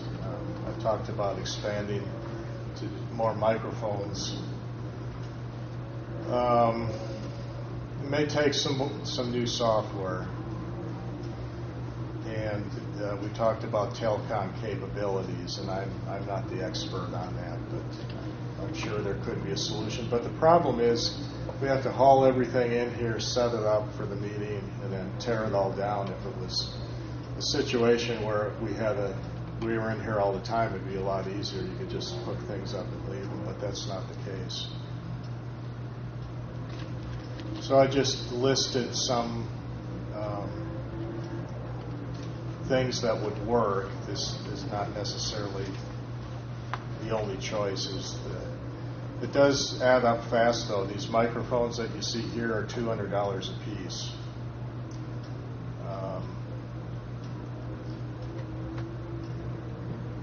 There's a powered PA system for $450. We'd set it on a tripod. So how well that would fit in my Prius, I'm not sure. So I was thinking you could probably do, without the telecom capabilities, without worrying about that, you could probably do it for about $1,300. So maybe we want to throw a line item in the budget for $2,000 for that, or put that in the admin somehow, one of the categories. Seems like rarely are we not here, but so portability, I agree. But setting it up each time is some time. So we've got throw a budget number in there and we'll see if it sticks. If tablets are added to that or a budget. See, like I started to say, all you got to do is have the app put on here, and if this is set in here, she's got one and you've got one. As you speak, that microphone picks it up, transmits to them. Does it help if they're over there? No, because they're going to have one in front of them. But we can't hear each other. It's not going to help us hear each other. Well, it depends what we do and how we do it. If I could potentially get two speakers on tripods and put them on either side, but it's twice as much. We could put you closer together. That would be the ideal cheap thing to do. I mean, but we can't seem to do You that. want to keep each other at least a sword length away, I think. But Yeah.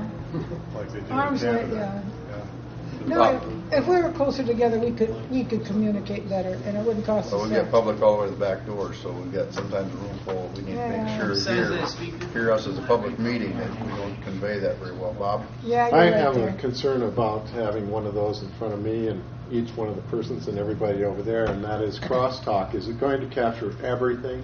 And should we possibly try a test with 3 and see how much actually comes up? I mean, I think if you have one of these in everybody's spot, I think it's a great idea. It's just that there's going to be recording of everything on both sides of the table, and it's all going to be put out through a speaker, and it'll just turn to mush. Could be some interference or I think. feedback or whatever. Well, yeah, You have to have a the tablet idea, I think there are a lot of things that could get you there. You got to be. The microphone idea is fairly simple. Yeah. But You had something, Ernie? I think one of the biggest things that would help not only us, but particularly the audience, when I sat back there and the speaker has their back to me, it's very difficult to hear. Tonight in particular, with the races going, I know that's an unusual case, but it's very difficult when you're talking to each other on that side and there's background noise. Now, if there was at least a mic on the podium, we could hear the speaker clearly, the audience could hear it clearly, and I think that'd be a huge plus there, and at least one on each. And then we'd have to go by Robert's Rules of Order. Everybody take their turn when they're speaking. Yeah. Good point. so Dan, they're good ideas, Dan. Thank you Okay. for pushing Yeah. forward on kinda something. pushing for the We'll try and put evolutionary. a budget number in there that makes sense, let that me keep that going. meets the here. need for 7 meetings a year. What's this policy say? Well, the reason I threw this in is I was emailing Emily about something else. It was actually about the policy, the newest policy document, and she said, you know, they were talking about this policy change, and it kind of, I don't know if there was a committee. Is it policy 3 or 7? Because you've got 7, but this is showing 3. Yeah, you're right. So is it 3? Must be 3. Yeah, Okay. sorry about that. I was curious. So, yeah, it's got to be 3. So I threw this in here just in case somebody knows something about it. You go, oh, yeah, we never finished that. We should work on it. And I have no opinion on it, but I wanted to make you guys aware of it. It basically expands Policy 3, which is relatively short, into this longer thing, defining. Maybe this ties into what we were talking about with the engineering studies and stuff like that too. I don't know. So we can move on if you want, or if you want to dwell on it a little bit. Well, we can. Scroll down to the longer portion real fast. It might require a subcommittee to get this ironed out. So if it's something that was percolating before, but we never got to the finish line. I just hate to see a lot of effort might have been put into it, and then somebody, a director, goes away, and then it just dies. If it might have some value, it's on my computer. Actually, Emily sent it to me. Could you email that out to all the directors, and then we'll see who bites? Oh, it's in your packet. It's in our packet. Yeah. So if it's in our packet, then we're good. We talked about posting to newspapers. Okay, this is what Mr. Williams was referring to. And I saw this right away. I'd be looking through documentation and paperwork, and I'd see project names that kind of look the same, and you're wondering, is this the same project? It's a USGS, and it has the words Canyon Lake in it, but some of the other words are different, and it makes it very difficult to understand and track things if you don't have some common way to some designator. So what Mr. Williams and I were discussing was coming up with a system, and this is just something I kind of made up, so this isn't cast in concrete or anything, but the basics were each project will have a unique identifier, and somebody could look at that identifier, and without having to look up much about it, they could get a little bit of information just out of that. For example, the year, what project in that table below, what project number it was that the first project, second project for the year? Who was it? Was it School of Mines, USGS? And then, what's the status of the project? And I was a little bit hesitant to put that on there because then the project identifier changes depending on the status, but that could be ignored. And so these are the basics I came up with. And for example, and even on, I kind of tried it out on this sheet I gave you on a couple of the top ones, the School of Mines and the Green Roof Project. I made up some designators for them, but I don't know if you're sorting that, if it's in a spreadsheet, you're sorting that by number. Your suffix at the end by the status, it'll trail. I mean, they'll all clump in together, so you'll know. Yeah, it can be dealt with, and maybe we want to reorder them. Exclude it or take it out of the list. I mean, I don't like spaces and stuff because sometimes it confuses searches, and so I put an underscore here to separate the different fields. And so, for example, this project is pending because it's got a PX on it, and the X is kind of just an extra character in case we want to go 2 characters there. Once the funding is approved, then that would change to an A. So my thought was, I'm probably going to do something for myself just so I don't go insane, but I might as well try to do something that helps everybody. And if anybody has any ideas. That last line item, couldn't that have a projected completion date? Possibly. Excuse me, Thomas has his hand up over here. Yeah, so you said you created this is completely scratch. Did you look at anything like what the mines or the USGS or any other agency kind of uses in formatting? So if I'm, let's say, a researcher and I wanted to know about our DNA study, I already have some data that I can kind of figure it out, or is this kind of a brand new from scratch? It's kind of brand new from scratch, and Mr. Williams helped out a little bit. I've looked at the USGS numbers, and I can't really make rhyme or reason of them. They do have their own identifier. There's some that have there's no contract number at all. There's some money it looks like we gave out, and all there is a memorandum of understanding. It looks nice. I appreciate it. Okay. Nathan. I think this is a good start. I was recently involved in working up a work order system, and we were trying to develop something similar, numbers to reference work orders by. So we were trying to build intelligence into that number. So basically you can look at the number and tell a whole lot about the work order just by looking at the number. And so what we came up with was we've got a 2-digit prefix which basically identifies what type of project it is, like say water or sewer in our case. And then there's a year and then a date.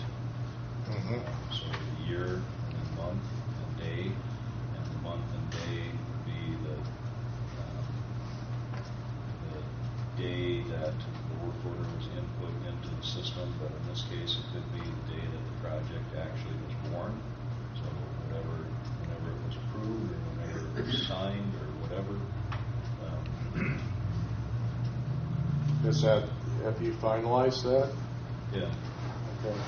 Yeah. There might be some things And then there's a we could location. put into that. So I think what you've got there, maybe if we added a type prefix to the front, because you may want to do sorts on water projects or sewer projects or whatever. Well, but we could have 2 categories: drainage Yeah, we could have a potable water. Yeah, well, you got all the alphanumeric characters, so you can, have just one character can represent a lot of different choices. Maybe rather than having a 1, 2, 3, 4 numerical order, you could build intelligence like a date into that or whatever. And when you do sorts, then they'll come out chronologically by type. So today'd be 1807-10. Yeah. Or whatever. Yeah, good ideas, maybe. I'd like to, if you can spell that out a little bit in an email or something, I'll take a look at that. Yeah, like, I don't think we're going to have 9,999 projects. We'll be out of money before then.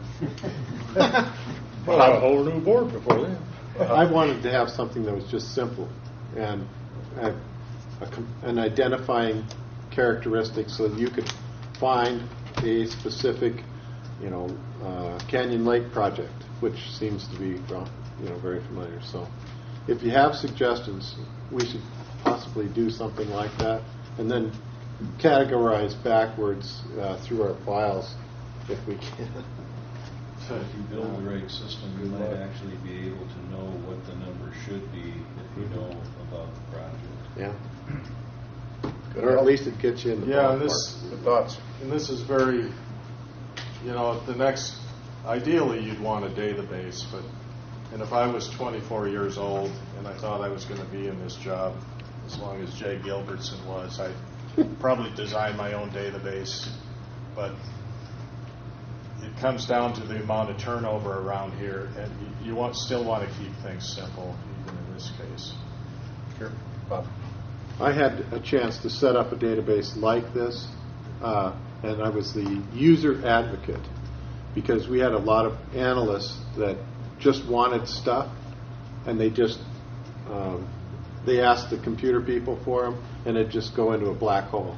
So as an analyst, I didn't like that, so I became a user advocate. Gave every single one of these things an identifier code. The day it came in, it never really changed the front. Whether it was completed or not, follow it in the database. And the reason I did that was because they had a 6-hour meeting every Tuesday for a year and a half and had collected 169 jobs that they needed. And the first time that they re-looked at any one of those 169 was the day I was given the job. So I said, time out, put together the database, and then we did 4,000 jobs in the next year where we had requests coming in. They were stuck into this process that we put together and took that 6-hour marathon every Tuesday down to 40 minutes.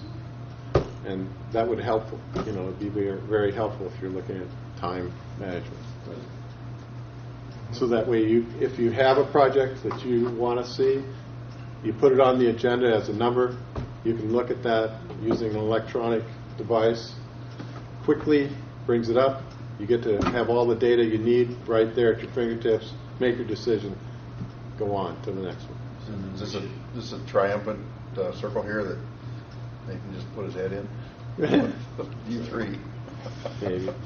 And we would want to ask anybody associated with the project to use that number on all communications. If you send a note to Dan, should be, I'm referring to this number. Yeah, the agreement. BIP. Before the agreement signed, that's the heading of the agreement. That's in the title. Yeah. Project identifier. And then I never see that on our contracts. No. I don't. Well, it's been pretty loosey-goosey, I think. So this is a good approach. Okay. The bad news, sorry, but we're supposed to be using the state rate for mileage, 42 cents a mile, and previously they were using the federal rate. But according to the policies, we're supposed to use the state rate, so you got to give it back. I'm just kidding. I don't think we're going to try to collect that 12 cents, but your next check will be slightly smaller. Is that in size or amount? Amount. Did you get the checks done? Been overpaid. I got to fill them out. So that's all I had. What about Canyon Lake? I thought we were going to get into the budget format. Are we going to do that at all? Or? Well, last year's budget, we've got that part of our packet, right? I mean, no, just the treasurer's report. With the this is just to let you know what I was doing, what I've been. Well, I'm not quite sure where this format came from. I think it was Dan Richer. So I started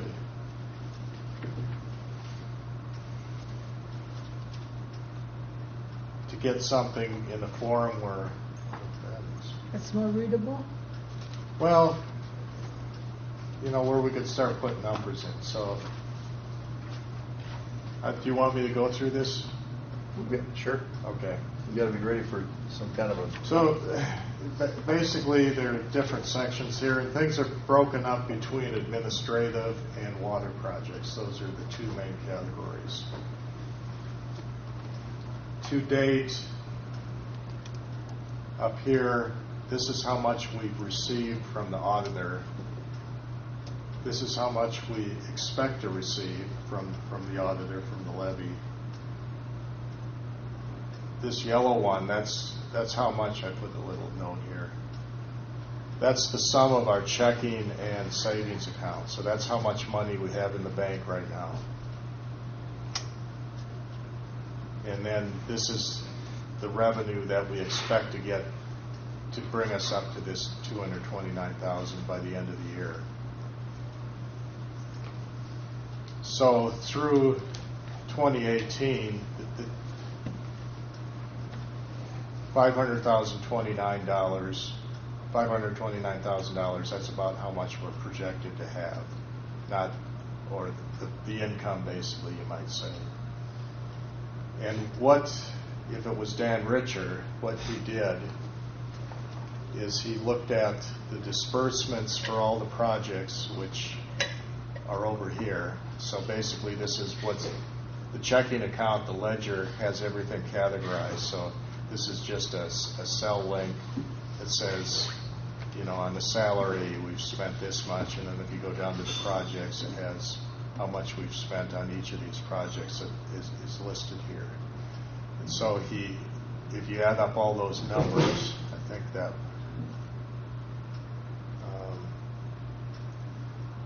I'll just assume they add up because I don't want to dwell on stuff and get off track here. But anyway, so I'm down here, I guess. That's what's expected to be spent yet before the year's over. So our net balance will be 415 at the end of the year. My glasses fell off my motorcycle and got run over, so I'm using these spares. You look at your screen if it's easier. No. I think those Okay, so this is what the difference between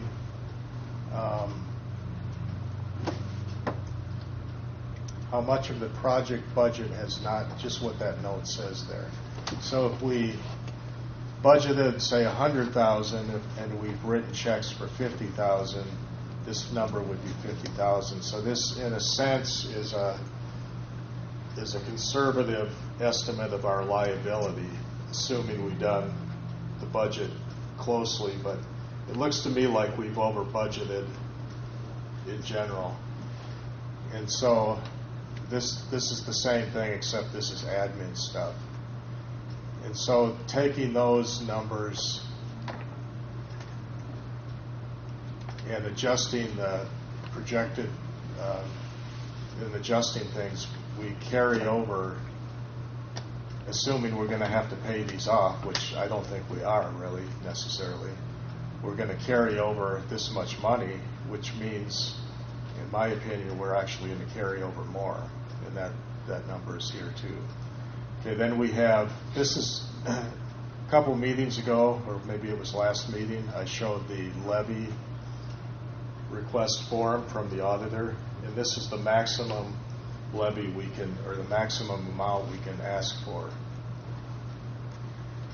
And so funds available in 2019, and I got to double check all these. I mainly want to go over the format here just to show you what I think Dan Richer had done. But, you know, I've tried to update these numbers. We've got funds, this much available for funds. Okay, then over here, I put in another column. And so we're showing the 2018 budget and dispersed to this date.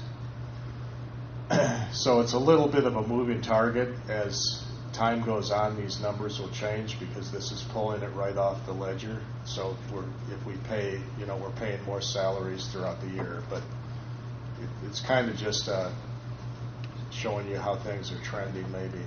And then I kind of arbitrarily put in some numbers here for budget, but we can play around with these when the time comes. That'll be our goal, to get those to final numbers in August. So yeah, and then like I said, there's admin stuff that's up here, and then there's projects. One thing I noticed is we've had these contingency funds that don't seem to get used. There's one here, and there's one up here, so that tends to build up our cash reserves. it's generally for emergency type. Yeah, and that's what I put this Sheridan Lake one in, because it didn't look like it really had a category. So, you know, it all comes out no matter where you pull the money from. It's all out of the same pot. But so then going over to here, this is kind of a separate block where I just listed the projects I could think of, and some we talked about tonight, some have been ongoing, and threw some numbers in here. And that gives us, you know, with everything I put in here, which I said I kind of wagged at a little bit, or quite a bit actually, the total new projects would come to that, and then if you add the admin into it, this would be the total 2019 budget, which is more than we're going to take in from just the tax levy, but we have a lot of cash reserves, and that would leave us with this much. And notice I put in, like for H2E, I put in 150,000 here. You know, I was trying to go off, if I knew what something might be, I tried to keep it close. Dan Richer had this other thing here. Apparently he wanted to demonstrate, if we don't have these contingency funds taken out, this is how much you'll have. So if that's my confusing, or my best interpretation of it, a confusing spreadsheet. Put a lot of thought in this. I think it's traceable for the most part. So I guess when we get down to, you know, sharpening our pencils and trying to figure out stuff, this stuff is probably pretty predictable. Admin, we know what our rent is. We know what I get paid. We know what you guys get paid. You know, when we get down to the projects, we'll have to kind of talk about that. And the tricky thing is we get these projects that go over a several year period, so you got to figure out, well, how much in this year are we going to have to spend on that? And that's kind of why I made this thing. I was trying to give a snapshot of where we are at this time, but yet still kind of be able to look back over in the past, you know, in the past year or more. So. Questions or input to that? This has brought up an example that would work with the numbering scheme. Exactly. You could say, which of these projects are denied? Well, the culvert was denied. Possibly the Green Valley Sanitary District was denied. That would then be able to be in a category of projects that have been denied, and you can figure out well, how many school of mines projects have been denied or approved or are in action, or how many of the public works type things like the Green Valley thing, that would give you another quick way to find that number out, and it might be handy down the road. Yeah, in the numbering scheme, I changed some of the names that they had in here because they weren't consistent. You know, I can't remember what this one said, but you know, I was looking at them and I thought, well, maybe that's the same project. It kind of looks like a name that would describe the same name on this other project, but who knows? Like the example of the Rapid Creek DNA, it has Rapid Creek DNA on both. One testing, and the other one is for the pathogenicity. Yeah, and now we're so talking that's about another Rapid Creek DNA. Yeah. Number 2. Second time or second round. Nathan? I'm just going to comment, we might want to give some thought to when does a project get the number. I mean, in my experience, typically something doesn't get a number until it's in your system. Yeah, until it's approved. Yeah, that's real good. The time you decide is as soon as they come to us, I think.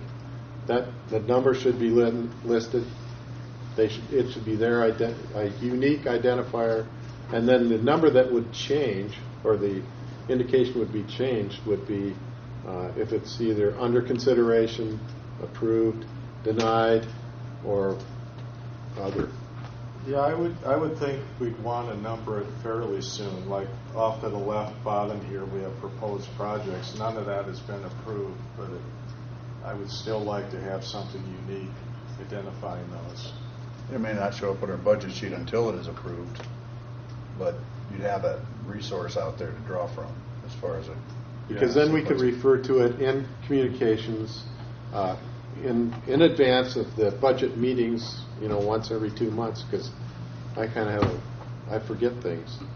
And if I had that number, I could then refresh my memory before the meeting or something. If you have a dollar amount, those that have been proposed but not accepted, and then you get those that are proposed and approved. I mean, you get that balancing act of what's been in front of us.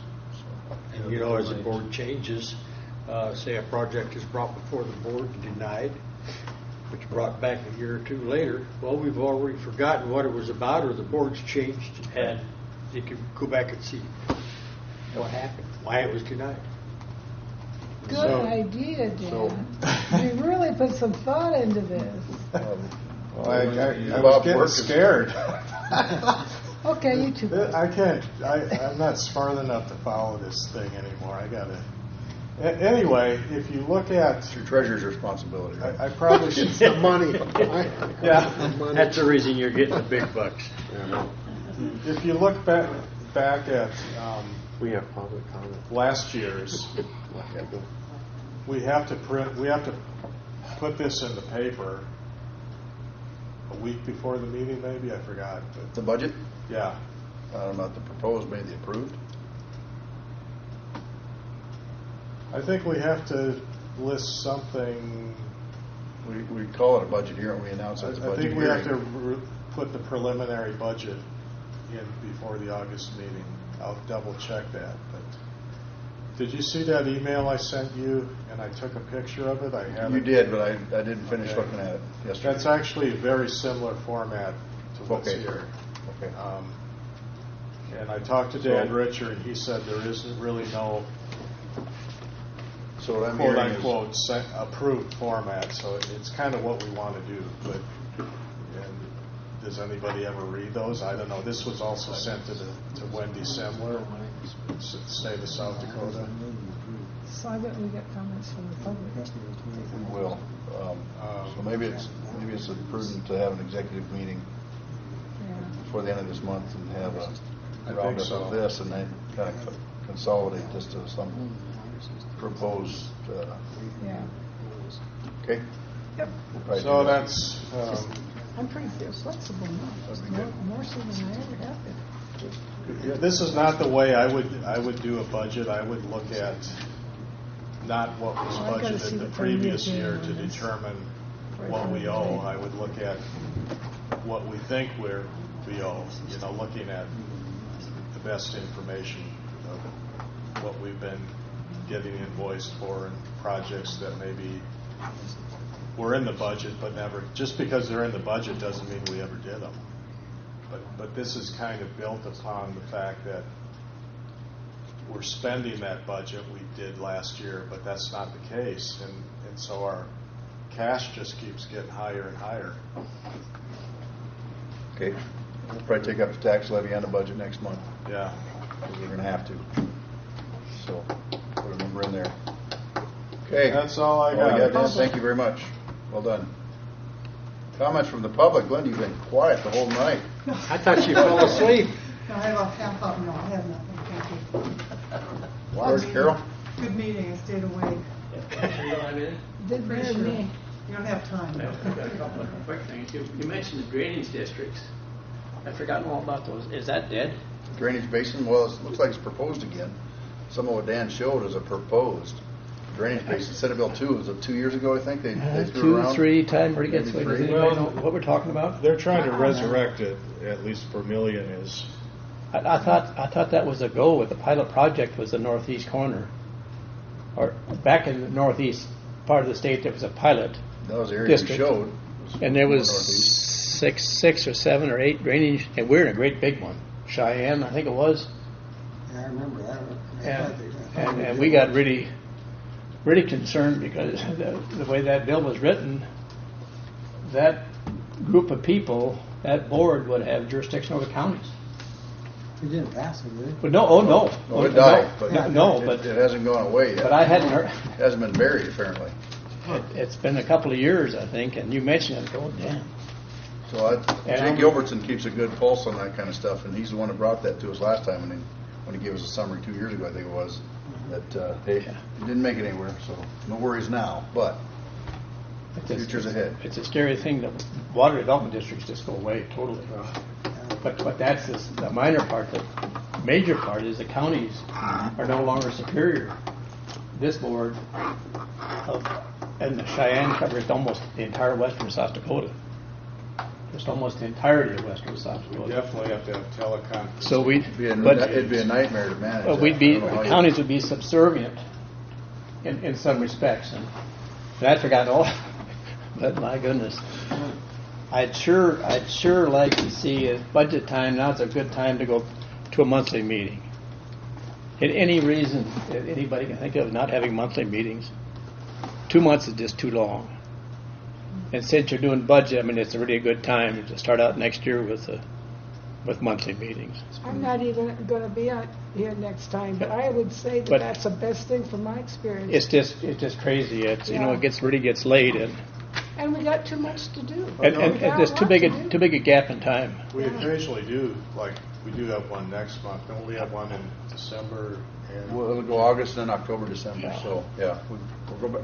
We don't have a one month jump. It's July to August. Otherwise, it's 2 months between them. But it's certainly, January. I think it's right now is a good time to do it if you're looking at the budget. It's adding 5 meetings to our current agenda. So.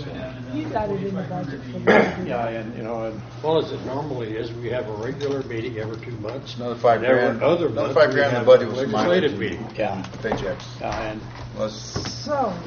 And I'll reiterate. My director is right on. Rapid City ought to have a buy-in on these studies. I mean, that's just wow. I mean, I couldn't support. Well, you know some of those folks. That ought to help.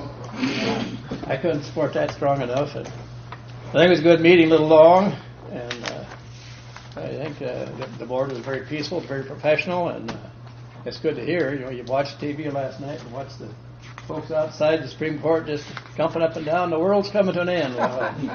Tonight, you guys, board was good. Well, they kept us out of spitting. Thank you. They'll take 20 years to get us here. Yeah, nobody raised their voice or anything. I guess I can make a motion to adjourn.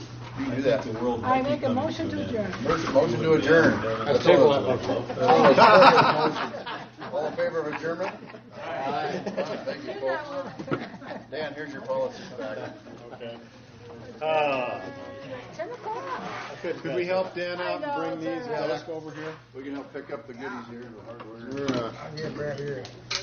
When the cops show up, throw us out of So did she push you off, Dan? We stop and wait for our checks then if we want them? So who's second? Oh, gee, there's a big check.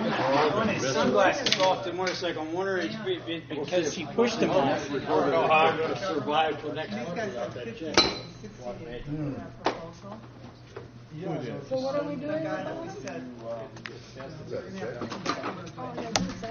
Yeah, he had 20 on his proposal, and he said, 68 for a mile, and it's 54.5 for 2018 for government, 'cause that's what I have to use. Because we follow government. yeah. So Should it's have done this 54 during is break. too small. But they only What are you doing in the summer when you can't play hockey? You know, we had to convert. Run, bike? If you go to the state side, then I That will working check out? with them. Good results? Water's too high.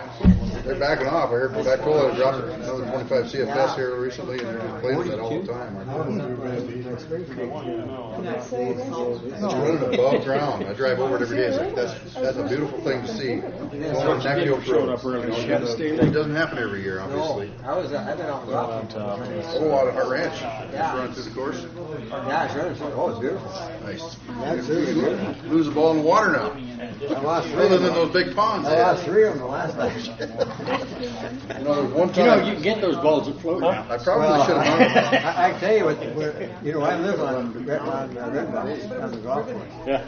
Why is the grass is like this tall? On my way from the And city they here, hit them out in that grass and they don't look for them. Well, you go. I go out there and I get a dozen balls every time I go out there. Got your rattlesnake shooter too? Gotta get Never get them. Okay.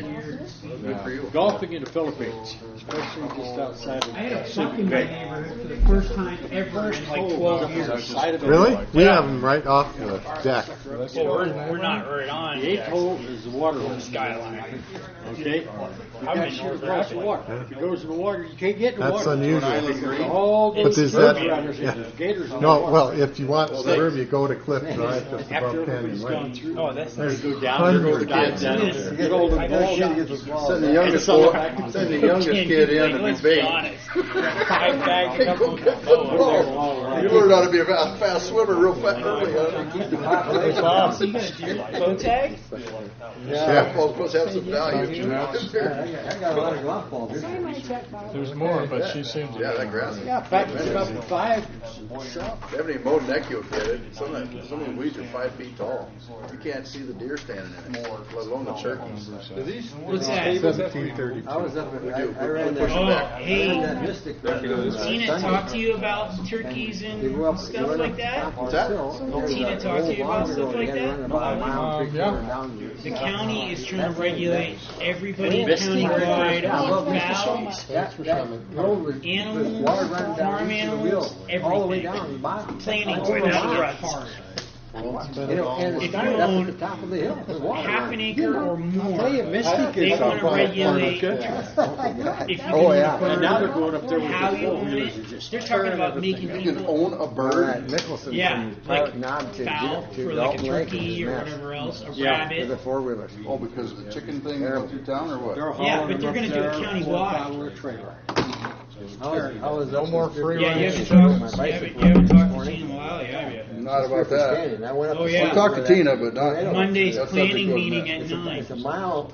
They're trying to regulate. I can't understand how farmers and micro farmers are going to stand for that. They'll just come in and what they're really going to do is force everybody. Fine, you're ag.